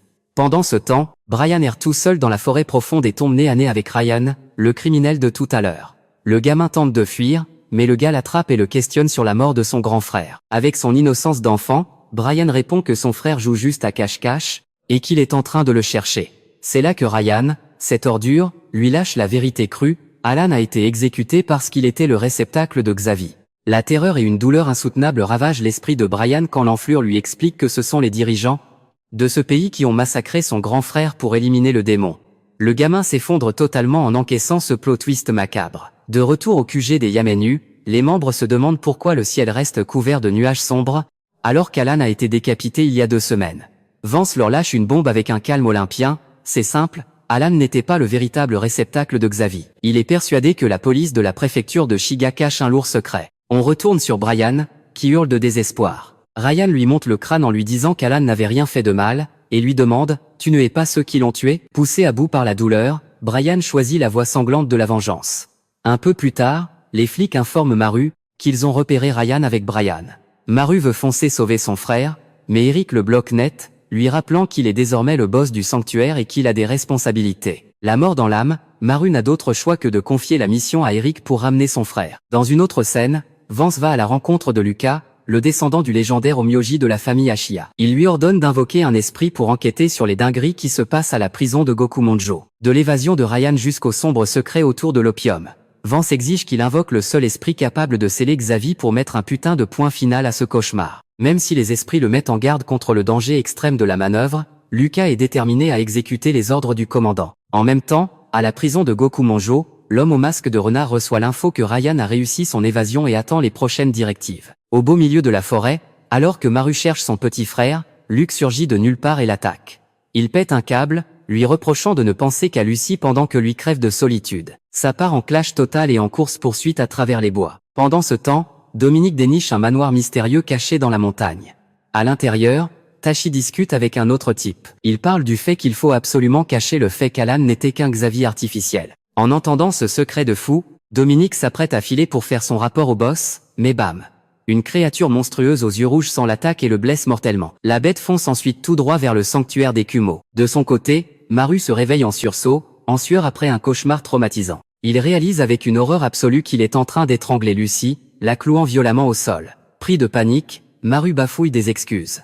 Il ne pige absolument pas ce qui lui prend, mais les marques de doigts incrustées sur le cou de Lucie prouvent que cette folie meurtrière était bien réelle. Pile à ce moment, Vance débarque au sanctuaire, en mode petite visite surprise. En vrai, il sait pertinemment que Maru ignore encore la vérité cruelle, la mort de son grand frère était un sacrifice totalement inutile. Vance propose de prendre le petit-déj avec eux et s'incruste tranquillement. Scène suivante, le rituel d'invocation de Lucas est stoppé net par une femme qu'il appelle mon maître. Lucas se retourne, fixe la femme d'un regard perçant, et abaisse lentement les bras. Retour au temple Kumo, où Vance commence à faire la leçon à Maru. Il lui explique que dans le passé, plein de gens ignoraient qu'ils abritaient Xavi en eux, mais que d'autres, au contraire, étaient assez lucides pour s'en rendre compte. Et Alan a choisi de mettre fin à ses jours avant que son âme ne soit complètement dévorée par le serpent démoniaque. Cette révélation met un énorme coup de massue au moral de Maru, mais Vance ne s'arrête pas là. Froid comme la mort, il demande « Quien chingaos era el que traía la semilla de Chao y metía Tromui? Ante el completo shock del Chao, el Vance nomás se le quedó viendo con una mirada bien congelada, esperando a que cayera en el 20 por sí mismo. Pero de buenas a primeras, el Luke se metió en chinga al templo con la cara toda desencajada. » La nouvelle tombe, on vient de retrouver Dominique dans un sale état au fin fond de la forêt. Il est envoyé direct aux urgences en soins intensifs, juste à côté du cadavre d'un villageois. Et le pire dans tout ça, le meurtrier s'est totalement volatilisé dans la nature. Maru est complètement scotché, incapable de sortir le moindre mot. Luke pète un câble monumental, il le chope par le col et lui hurle dessus avec une rage folle. Il veut savoir comment une dinguerie pareille a pu se passer sous leur nez sans que personne ne capte rien, et crache sa haine sur les frères Kumo en les traitant de gros tocards. Vance ordonne à Luke de redescendre d'un cran et les deux se tirent, laissant Maru s'effondrer au sol, la main tremblante, crispée sur le tissu de son col froissé. Changement de décor. Le criminel Ryan lâche à Brian qu'il vient tout juste de tester sa lame sur un pauvre type, qui avait déjà un pied dans la tombe. Il balance l'épée au pied du gamin en mode « Tiens, c'est à toi », mais Brian hésite grave, terrifié à l'idée de le suivre. Ryan se fout ouvertement de sa gueule, « Vas-y, chiale un bon coup, avec un peu de chance, ton prince charmant viendra te sauver. » Pendant ce temps-là, Nancy et Lucas débarquent au temple Kumo. Grosse séance de l'or. Elle explique qu'il y a 300 ans, quand Xavi s'est fait sceller, ce démon a carrément avalé l'incantation sacrée pour la rendre inutile, tout en volant les katanas du clan Kumo. Elle prévient Lucas de ne rien balancer au boss pour le moment, mais il lui répond que Vance est déjà sous l'eau avec le bordel monumental qui a éclaté à la prison de Gokumonjo. D'un coup, Eric pop de nulle part, il a localisé Brian, mais c'est un pur bourbier, il ne peut pas soloter ça. Nancy remet leur discussion à plus tard et trace direct avec Eric. Pendant que Lucie fait la vaisselle avec l'esprit totalement en vrac, dans la pièce d'à côté, c'est l'angoisse absolue. Maru fixe une serviette imbibée de sang. Les flashs de la nuit dernière lui reviennent en pleine poire. Et là, le plot twist de malade, il réalise avec effroi que le monstre qui a attaqué Dominique dans la forêt, c'était lui, mais sous une forme complètement mutée. Les mots de Vance résonnent dans sa tête. Xavi se nourrit de la noirceur et des émotions négatives de son réceptacle. Maru baisse les yeux sur sa main et là, frisson d'horreur. Des foutues écailles de serpent commencent à recouvrir sa peau.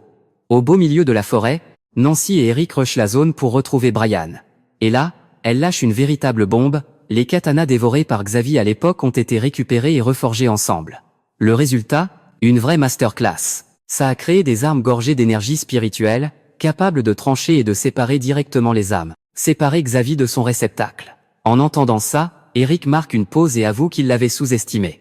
Mais pile au moment où elle relâche la pression, le mec lui transperce la poitrine sans la moindre pitié. Il lui lâche de sang-froid que personne, je dis bien personne, ne viendra entraver la résurrection du grand serpent. Il tombe le masque, jette ses fringues de tous les jours et dévoile sa vraie nature dans sa tenue de ninja Fuma, en la fixant avec le regard glacial d'un pur inconnu. Et là, Eric déballe tout leur plan machiavélique préparé depuis des lustres. Ryan, ce n'était qu'un vulgaire pion pour faire diversion à l'extérieur. Pendant ce temps, à l'intérieur de la prison, l'homme masqué a littéralement nettoyé tous les gardes qui osaient résister et a pris le contrôle total des taulards avec de l'opium. Et devinez quoi? Eric communiquait avec la prison en sous-marin depuis le début, grâce à un corbeau messager. Il crache le morceau, le clan Fuma voue une loyauté aveugle à Xavi depuis des générations, et leurs ordres sont absolus. Pendant qu'à Gokumonjo, une émeute de prisonniers d'une violence inouïe est sur le point d'éclater, Nancy, à bout de souffle, lui hurle « Mais alors, pourquoi tu as protégé la famille Kumo ?» Avec un sourire narquois, le traître lui répond qu'il protégeait uniquement le réceptacle du grand serpent. Et ouais, le mec savait depuis le tout début que ce n'était pas Salan, mais bien Maru. Nancy tente une attaque de la dernière chance, mais Eric la balaye d'un revers de main comme si de rien n'était. En l'agrippant violemment par les cheveux, il remarque un seau planqué sur sa poitrine. C'est une dinguerie, il capte qu'elle est en fait un shikigami. Ce qui veut dire que même avec le cœur transpercé, elle est immortelle. Profitant du choc, Nancy s'arrache à son emprise et taille la route. Eric s'apprête à porter le coup de grâce, mais Tachi débarque in extremis pour la sauver. En le voyant, Nancy pique un phare, mais elle prend sur elle et lui hurle de fuir. Tachi s'en fout royalement, il la serre contre lui et lui lâche cette masterclass, « Je t'ai retrouvé, et je te lâcherai plus jamais ». Eric regarde leur silhouette disparaître dans l'ombre et murmure de façon quasi imperceptible de vagues excuses pour Alan. En pleine fuite, Nancy ordonne à Tachi de la lâcher, mais ce mec est têtu comme une mule. Elle est obligée d'y aller par la force pour qu'il la repose au sol. Sans pression, elle utilise sa magie pour régénérer sa blessure et lui balance froidement qu'elle n'est pas humaine, donc ces types ne peuvent rien contre elle.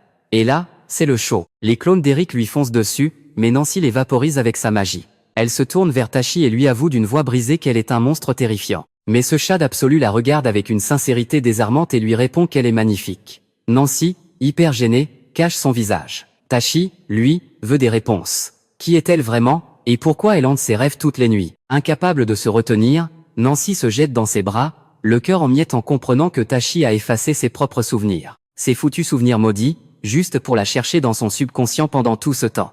De son côté, Maru fonce au quartier général des Yamainu pour tout avouer à Vance. Au début, Vance le recale à moitié parce qu'il gère les affaires de Dominique, mais quand le gamin dévoile les marques sur son corps, c'est le choc total.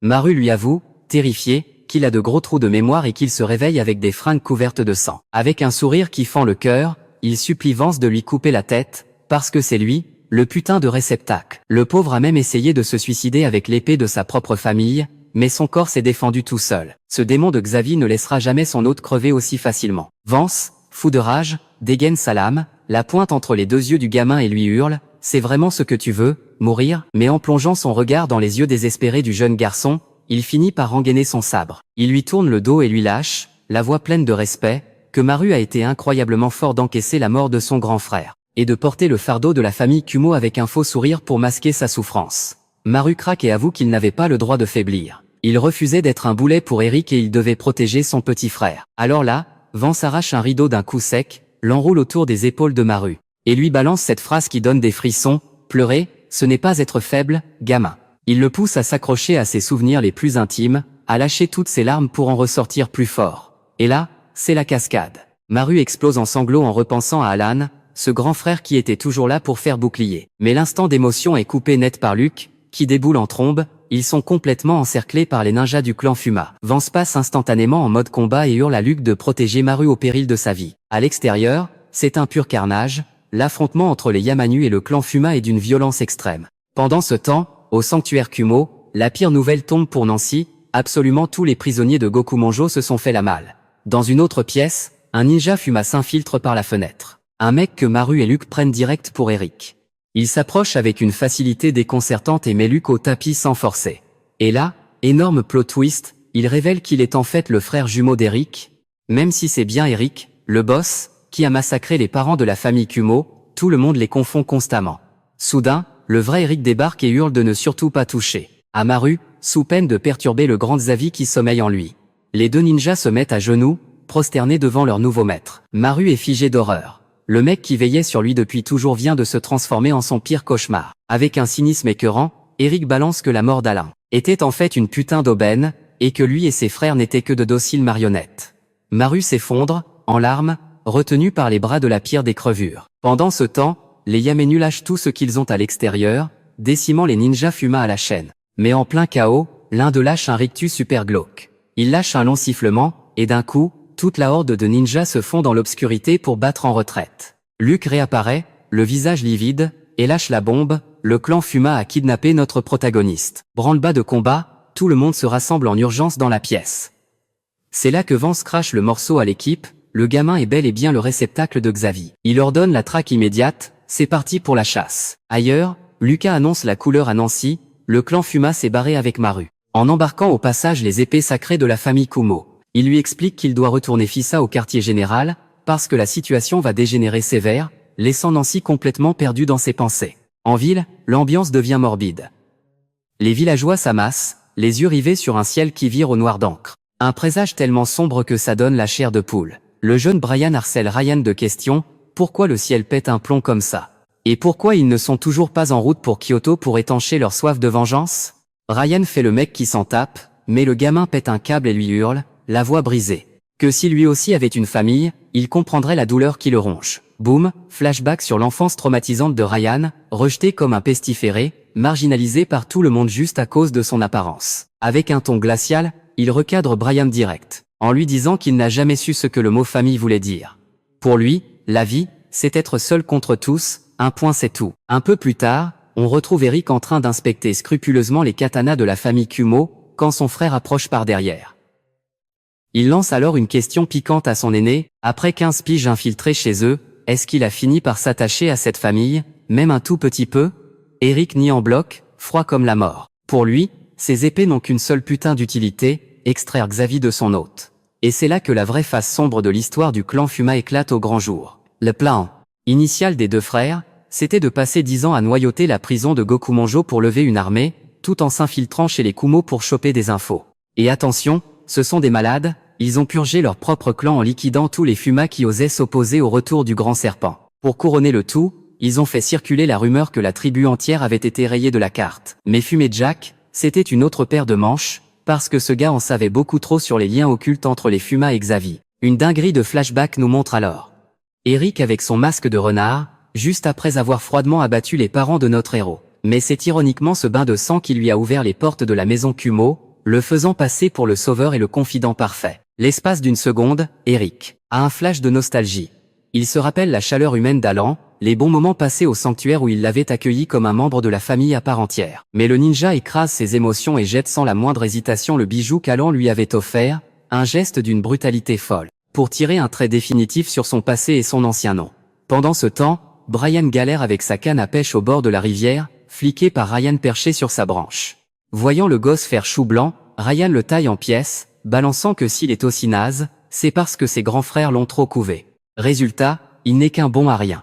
Brian voit rouge, ramasse une poignée d'algues poisseuses et lui balance en pleine poire, en lui hurlant de fermer sa gueule et de respecter ses frères. L'erreur fatale. Ryan pète les plombs, dégaine son katana spécial et passe à l'attaque. Il lui entaille la joue d'un coup de lame fulgurant, histoire de faire passer un putain de message sanglant. Avec un détachement terrifiant, Ryan pointe du doigt un groupe de femmes du village près de la cascade et met la pression à Brian, s'il veut prouver sa force, il doit les attaquer. Le cerveau de Brian bug complètement, parmi elles, il reconnaît la maraîchère super sympa qui lui avait filé à bouffer gratos pour soigner Alan quand il était malade. Paniqué, le gosse veut taper un sprint en arrière, mais Ryan le chope violemment, et lui crache son venin.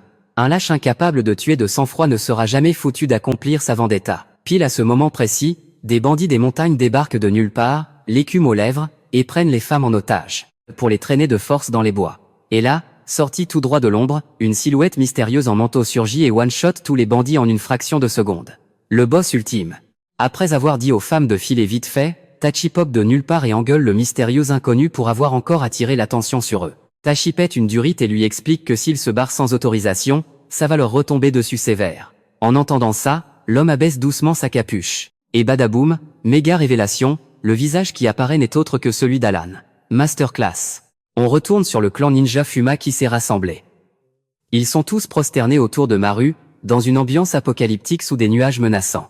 Quand Maru tourne la tête, le regard vide de ses yeux nous cloue sur place, on capte tout de suite que Xavi l'a presque entièrement bouffé de l'intérieur. Une vague de souvenirs percute Alan de plein fouet. Le jour de la naissance de ses petits frères, la voix de son père, Jack, qui le suppliait de les protéger coûte que coûte. Sauf que dans son esprit, les visages de Maru et Brian finissent par se tordre et se déformer, totalement corrompus par cette aura maléfique. D'un coup, retour à la réalité, Alan se réveille enchaîné comme une bête dans une cellule lugubre, sous la garde de Tachi. Ce dernier lui lâche que quelqu'un demande à le voir. La porte grince, et devinez qui déboule? Nancy, suivi du docteur Pika, le gars qui a veillé sur lui dans l'ombre pendant des années. Nancy est complètement choquée. Une vague de soulagement immense l'envahit en voyant qu'il est toujours en vie, bien réel, de chair et de sang. Alan les regarde, le visage marqué par le trouble. La jeune fille attrape direct le docteur pour lui tirer les vers du nez, en lui demandant s'il était au courant de cette dinguerie depuis le tout début. Le vieux hoche la tête. Il lâche le gros morceau, il bosse pour une cellule de recherche top secrète du gouvernement. Il y a 11 ans, il a sauvé Alan d'une mort certaine en le soignant de blessures mortelles avec un putain de sérum miracle, directement extrait des cellules de Xavi. Cette toxine s'est infiltrée dans le sang d'Alan, a muté, et a littéralement régénéré ses tissus pour le maintenir en vie. En gros, ces savants fous du gouvernement venaient enfin de trouver le cobaye ultime pour leurs expériences de malade. Mais les gars, ça veut dire qu'Alan n'est plus tout à fait un humain normal. À ce moment-là, Alan a littéralement supplié le docteur de l'aider. Il a encore 2 petits frères innocents à protéger, il refuse catégoriquement de passer l'arme à gauche maintenant. Après avoir entendu ça, Alan se demande pourquoi il n'a pas encore fini charcuté sur une table d'opération. Et là, Tachi lâche la bombe, juste avant l'exécution, ils ont reçu un ordre top secret. Alan a encore de la valeur, il fallait absolument le garder en vie. Quand il demande des nouvelles de ses frères la boule au ventre, Nancy doit lui annoncer la pire des nouvelles, Brian a disparu, et pour Maru, c'est encore plus tragique. Il est le véritable réceptacle de Xavi. Et le pire plot twist dans tout ça, Eric a retourné sa veste et a capturé le cadet. En entendant ça, Alan pète un plomb, brise ses chaînes à la force pure et exige que Tashi dégage du passage. Il est le seul à pouvoir stopper ce cauchemar. Nancy essaie de le retenir, terrifiée pour sa santé, mais Alan s'en fout royalement. Il enfile sa tenue de combat et trace sa route. En sortant de sa cellule, il tombe sur la salle d'opération et cette table froide et glaciale. Ça lui retourne les tripes. Mais il serre les dents, il se relève, et se jure de tout donner rien que pour revoir le sourire de ses petits frères. Au QG des Yamanu, c'est l'heure du briefing. Vance fait le point avec Dominique, qui se remet à peine de ses blessures de fou, et rassemble toute l'escouade. Le commandant lâche un ordre clair, il faut capturer Xavi vivant. Tout le monde bégaye face à cette mission suicide. Jusqu'à ce que Lucas débarque pour tout clarifier. Il explique que les sabres sacrés du clan Kumo ont le pouvoir d'exorciser Xavi de son réceptacle, et que c'est Maru qui les a en ce moment. Mais attention, révélation de malade, le ministre Victor a récemment subi des expériences ultra glauques sur un faux réceptacle. En fait, grâce aux expériences menées sur le corps d'Alan, le gouvernement a créé un sérum de régénération surpuissant. Terrifié par la faucheuse, le ministre s'est fait injecter cette dinguerie à base de cellules de Xavi. Bref, il faut s'en méfier comme de la peste. Pas loin de là, les frères Fuma préviennent Xavi, toujours dans le corps de Maru, que les Yamenu passent à l'attaque. Mais l'entité maléfique s'en bat l'œil d'une force. Il avance tranquillement. Et bim. En une seule frappe, il tranche un putain de building en deux juste en contrôlant l'eau souterraine. Les ninjas sont complètement choqués par la puissance monstrueuse du grand serpent. Ils comprennent direct qu'il veut en découdre ici et maintenant. Luke et Vance enchaînent les ninjas Fuma, mais pas un seul ne lâche le morceau sur leur boss. D'un coup, il tombe nez à nez avec le capitaine de la prison et capte direct pour qui il bosse. Vance le couche en 2 secondes. Mais l'ordure sort sa carte maîtresse. Une horde de taulards encercle Vance. Le commandant les regarde de haut et les prévient de ne surtout pas le sous-estimer. Et dans la seconde qui suit, les autres membres des Yamanu, y compris Dominique, font une entrée super badass. Ils roulent littéralement sur les criminels et lâchent une punchline monumentale. Si vous voulez nous battre, ramenez Xavi lui-même, on est la garde d'élite de l'Empire japonais. Lucas maîtrise ensuite le chef, et révèle des sceaux bizarres tatoués autour de sa bouche. Après une petite incantation, le maton tombe dans les vapes. Dominique annonce à Vance qu'il a ramené la seule personne capable de sceller Xavi, Nancy. Mina lui demande direct le point faible du grand serpent. Nancy leur explique qu'il ne pointe le bout de son nez que sous un ciel gris et nuageux. Leur plan, le traîner de force en plein soleil via les égouts qui relient le lac Biwa à Kyoto. Lucas confirme qu'ils ont localisé Xavi. Et l'escouade décide de jouer son va-tout sur l'aube naissante. Pendant que les Yamenu se déploient, Tashi demande à Nancy si c'est vraiment une bonne idée de cacher à tout le monde qu'Alan est en vie. Elle lui répond froidement qu'elle a compris la leçon. Faire trop confiance aux autres, ça finit toujours par te détruire. Elle garde d'ailleurs Lucy à l'œil. À ce moment-là, Lucy est aux côtés de Maru et l'appelle maître. Mais le frère d'Eric la recadre direct, ce n'est plus Maru là, c'est Xavi. Il crame tout de suite que c'est une apprentie ninja qui n'a même pas fini son rituel. Mais Lucy la joue profil bas, supplie de réintégrer le clan Fuma, se prosterne devant Xavi et jure d'être son arme. Xavi, de marbre, se tourne vers elle en silence. Au fond des bois, Ryan est en train de charcuter des arbres avec son sabre quand 2 flics le grillent. Pendant ce temps, les frères Fuma gardent un œil sur Xavi et Lucy. Au moment où Xavi veut toucher les sabres Kumo, Lucy hurle le nom de Maru, lui rappelant que ses lames peuvent le sauver. D'un coup, elle lui fonce dessus à l'épée, mais il esquive. Dans un éclair, Lucy arrache les sabres et tape un sprint de malade, avec la voix de Nancy qui résonne dans sa tête, « Choisisse ton camp intelligemment ». En repensant au sourire de Maru, elle trouve le courage de tourner le dos à son propre clan.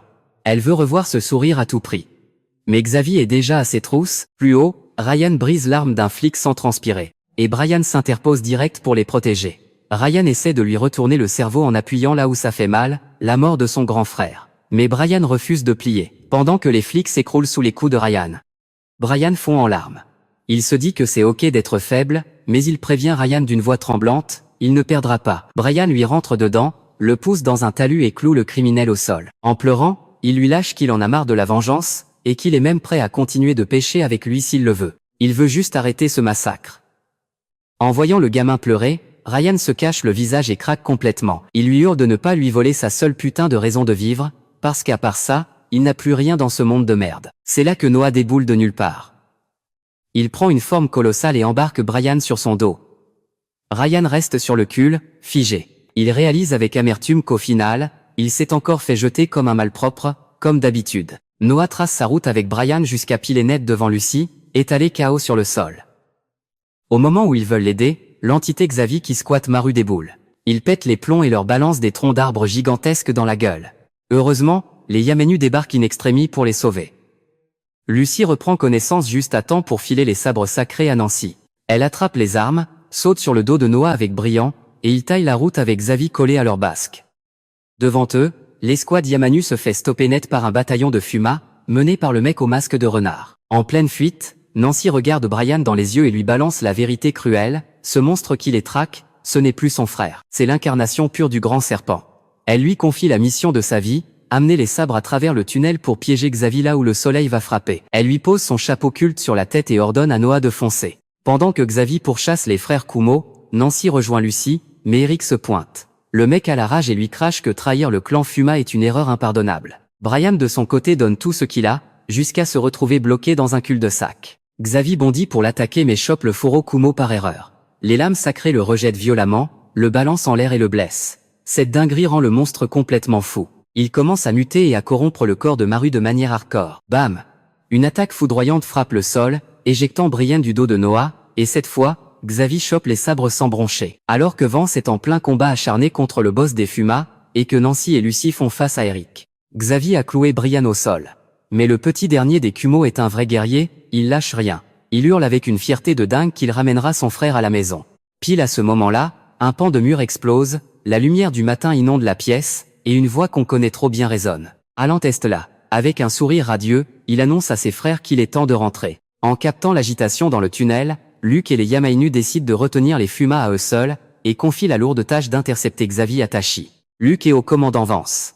Dans le tunnel, Xavi se tord dans tous les sens, hurlant de douleur face aux rayons du soleil. Alan remet Brian sur pied, lui ébouriffe les cheveux et lui dit qu'il a géré comme un chef. Il lui explique le plan, il suffit de toucher Xavi avec le sabre pour l'arracher du corps de Maru. Brian fonce dans le tas mais se fait violemment repousser. Sans hésiter, Alan explose un mur à main nue et provoque une pluie de gravats pour bloquer la retraite du monstre. Coincé. Xavi s'enfuit par le plafond mais tombe nez à nez avec le groupe de Vance. Alan ne lâche pas l'affaire, il immobilise le serpent pour que Brian, depuis les airs, lui lâche une attaque plongeante de malade avec l'épée sacrée. Le fourreau explose, et le coup frappe Maru de plein fouet. Xavi est forcé de quitter son hôte, et se transforme en un serpent titanesque qui s'envole dans le ciel, se cachant dans des nuages noirs blindés d'éclairs. Eric s'approche de Nancy et Lucie, et lâche un gros coup de pression, même séparé de son réceptacle, Xavi reste immortel. Mais Nancy lâche un petit sourire narquois et répond que le pire ennemi de Xavi, c'est lui-même. L'ancien réceptacle a carrément le pouvoir de le détruire. Juste après, Maru se réveille. Les trois frères se tombent dans les bras en larmes, un vrai moment d'émotion, mais la joie est de courte durée. Alan les recadre. Le serpent est toujours là, il faut l'achever. Luke bégaye sur cette histoire d'immortalité, mais Alan fait une confiance aveugle à Maru. Vance lui tend l'épée de sa famille, et Alan pose le manteau sacré des Kumo sur les épaules de son petit frère. Maru déclare haut et fort qu'il va vite dépasser son aîné. Quand le groupe de Maru s'en va, Alan vacille, à deux doigts de s'effondrer, mais Vance le rattrape de justesse. Le commandant capte tout de suite. Alan est au bout du rouleau à cause des expériences du ministre. Alan craque, cache son visage pour masquer sa douleur, et avoue la gorge nouée qu'il n'a jamais voulu les trahir. Vance le remet sur pied direct, lui dit que c'est pas fini et qu'il a pas le droit de lâcher l'affaire. Sur leur chemin, Ryan repointe le bout de son nez et veut se battre. Brian décide de rester en arrière pour l'affronter seul. Ryan se fout de lui, et lui dit que sa vie sera toujours entachée par le péché. Mais Brian le regarde dans les yeux et répond qu'il est prêt à payer le prix toute sa vie, tant que les gens qu'il aime sont en sécurité. Un éclair frappe un arbre qui s'effondre sur Ryan, mais Brian lui sauve la mise au dernier moment et le supplie de vivre, parce qu'il lui promet de le faire sourire encore plein de fois. Ryan est complètement scotché par cette pitié. Ça le rend ouf qu'un gamin arrive à adoucir le cœur d'un condamné à mort comme lui. Maru et Luke atteignent enfin le sommet, là où les nuages noirs et la foudre engloutissent tout. Dans une explosion de lumière aveuglante, Xavi révèle sa vraie forme. Un putain de serpent rouge géant à trois yeux qui crache des éclairs dévastateurs. C'est le chaos. Eric capte direct que son maître a complètement vrillé et fonce dans le tas. Lucie, en mode sacrifice, se dévoue pour bloquer le passage à Eric, quitte à y laisser sa peau, juste pour donner à Nancy le temps d'aller aider Maru.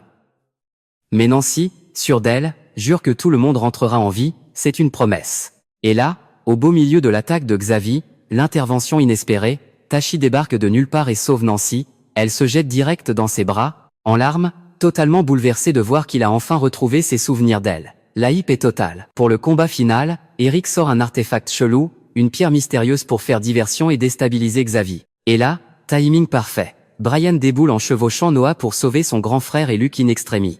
Au même moment, Alan et Vance entrent en scène pour maîtriser les frères ninjas du clan Fuma. Le mec au masque de renard lâche une dinguerie, il avoue qu'il n'a pas l'étoffe d'un leader, lègue le clan Fuma à Eric, et dans un ultime sacrifice kamikaze, il entraîne Alan et Vance avec lui sous les éclairs mortels de Xavi. Juste après ça, Eric se pointe face aux trois frères Kumo. L'ambiance est hyper lourde.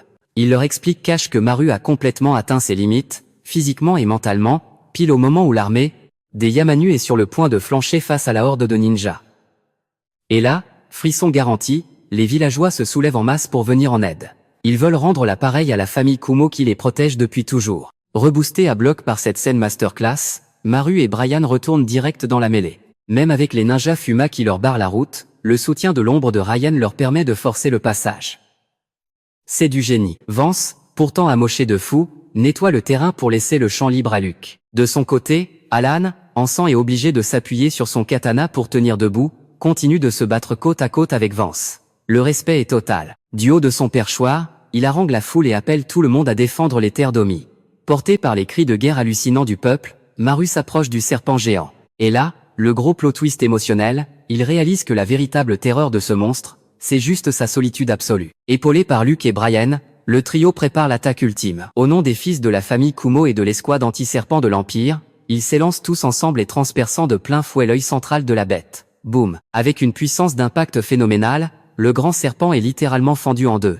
Un vrai bangé visuel. Son corps se désintègre dans une mare de sang rouge vif, ramenant enfin la lumière sur le monde. Après cette guerre de fous, les traîtres finissent derrière les barreaux. Ryan, fidèle à lui-même, s'esquive en solo dans l'ombre. Au bord d'une falaise, Eric ramasse les morceaux brisés du masque de son petit frère. Alan va le confronter, il exige des explications pour tout ce carnage. Mais Eric lui répond froidement qu'Alan a un foyer où rentrer, et que lui aussi a enfin un endroit qui n'appartient qu'à lui. Quand Alan lui demande, la voix brisée, s'il les a au moins considérés comme sa famille un jour. Eric a un flash nostalgique de leurs jours heureux. Puis, le regard vide, il remet son masque brisé et se jette dans les abysses pour en finir une bonne fois pour toutes. C'est tragique de fou. Le temps passe, la région d'Omi renaît peu à peu de ses cendres. Maru et Brian, super honnêtes, avouent à Alan qu'ils n'arrivent toujours pas à pardonner à Eric. Mais ils chérissent quand même l'époque où il était leur grand frère, en espérant secrètement le revoir un jour. Ils prennent Alan dans leurs bras, émus, et le remerciant pour tout l'amour qu'il leur a donné. Le village organise un festival de malades pour fêter la victoire. Tachi et Nancy roucoulent ensemble, c'est trop mignon. Dominique force Luke à enchaîner les verres de saké. Lucy pique un phare quand Maru lui propose à manger, Brian et Noah s'éclatent comme des gamins. Et Alan, posé au calme, sirote son verre avec ses potes d'enfance, Mina et Vance. Une fin parfaite où tout le monde peut enfin rire, pleurer et kiffer sa vie sous un grand soleil radieux. Une vraie masterclass.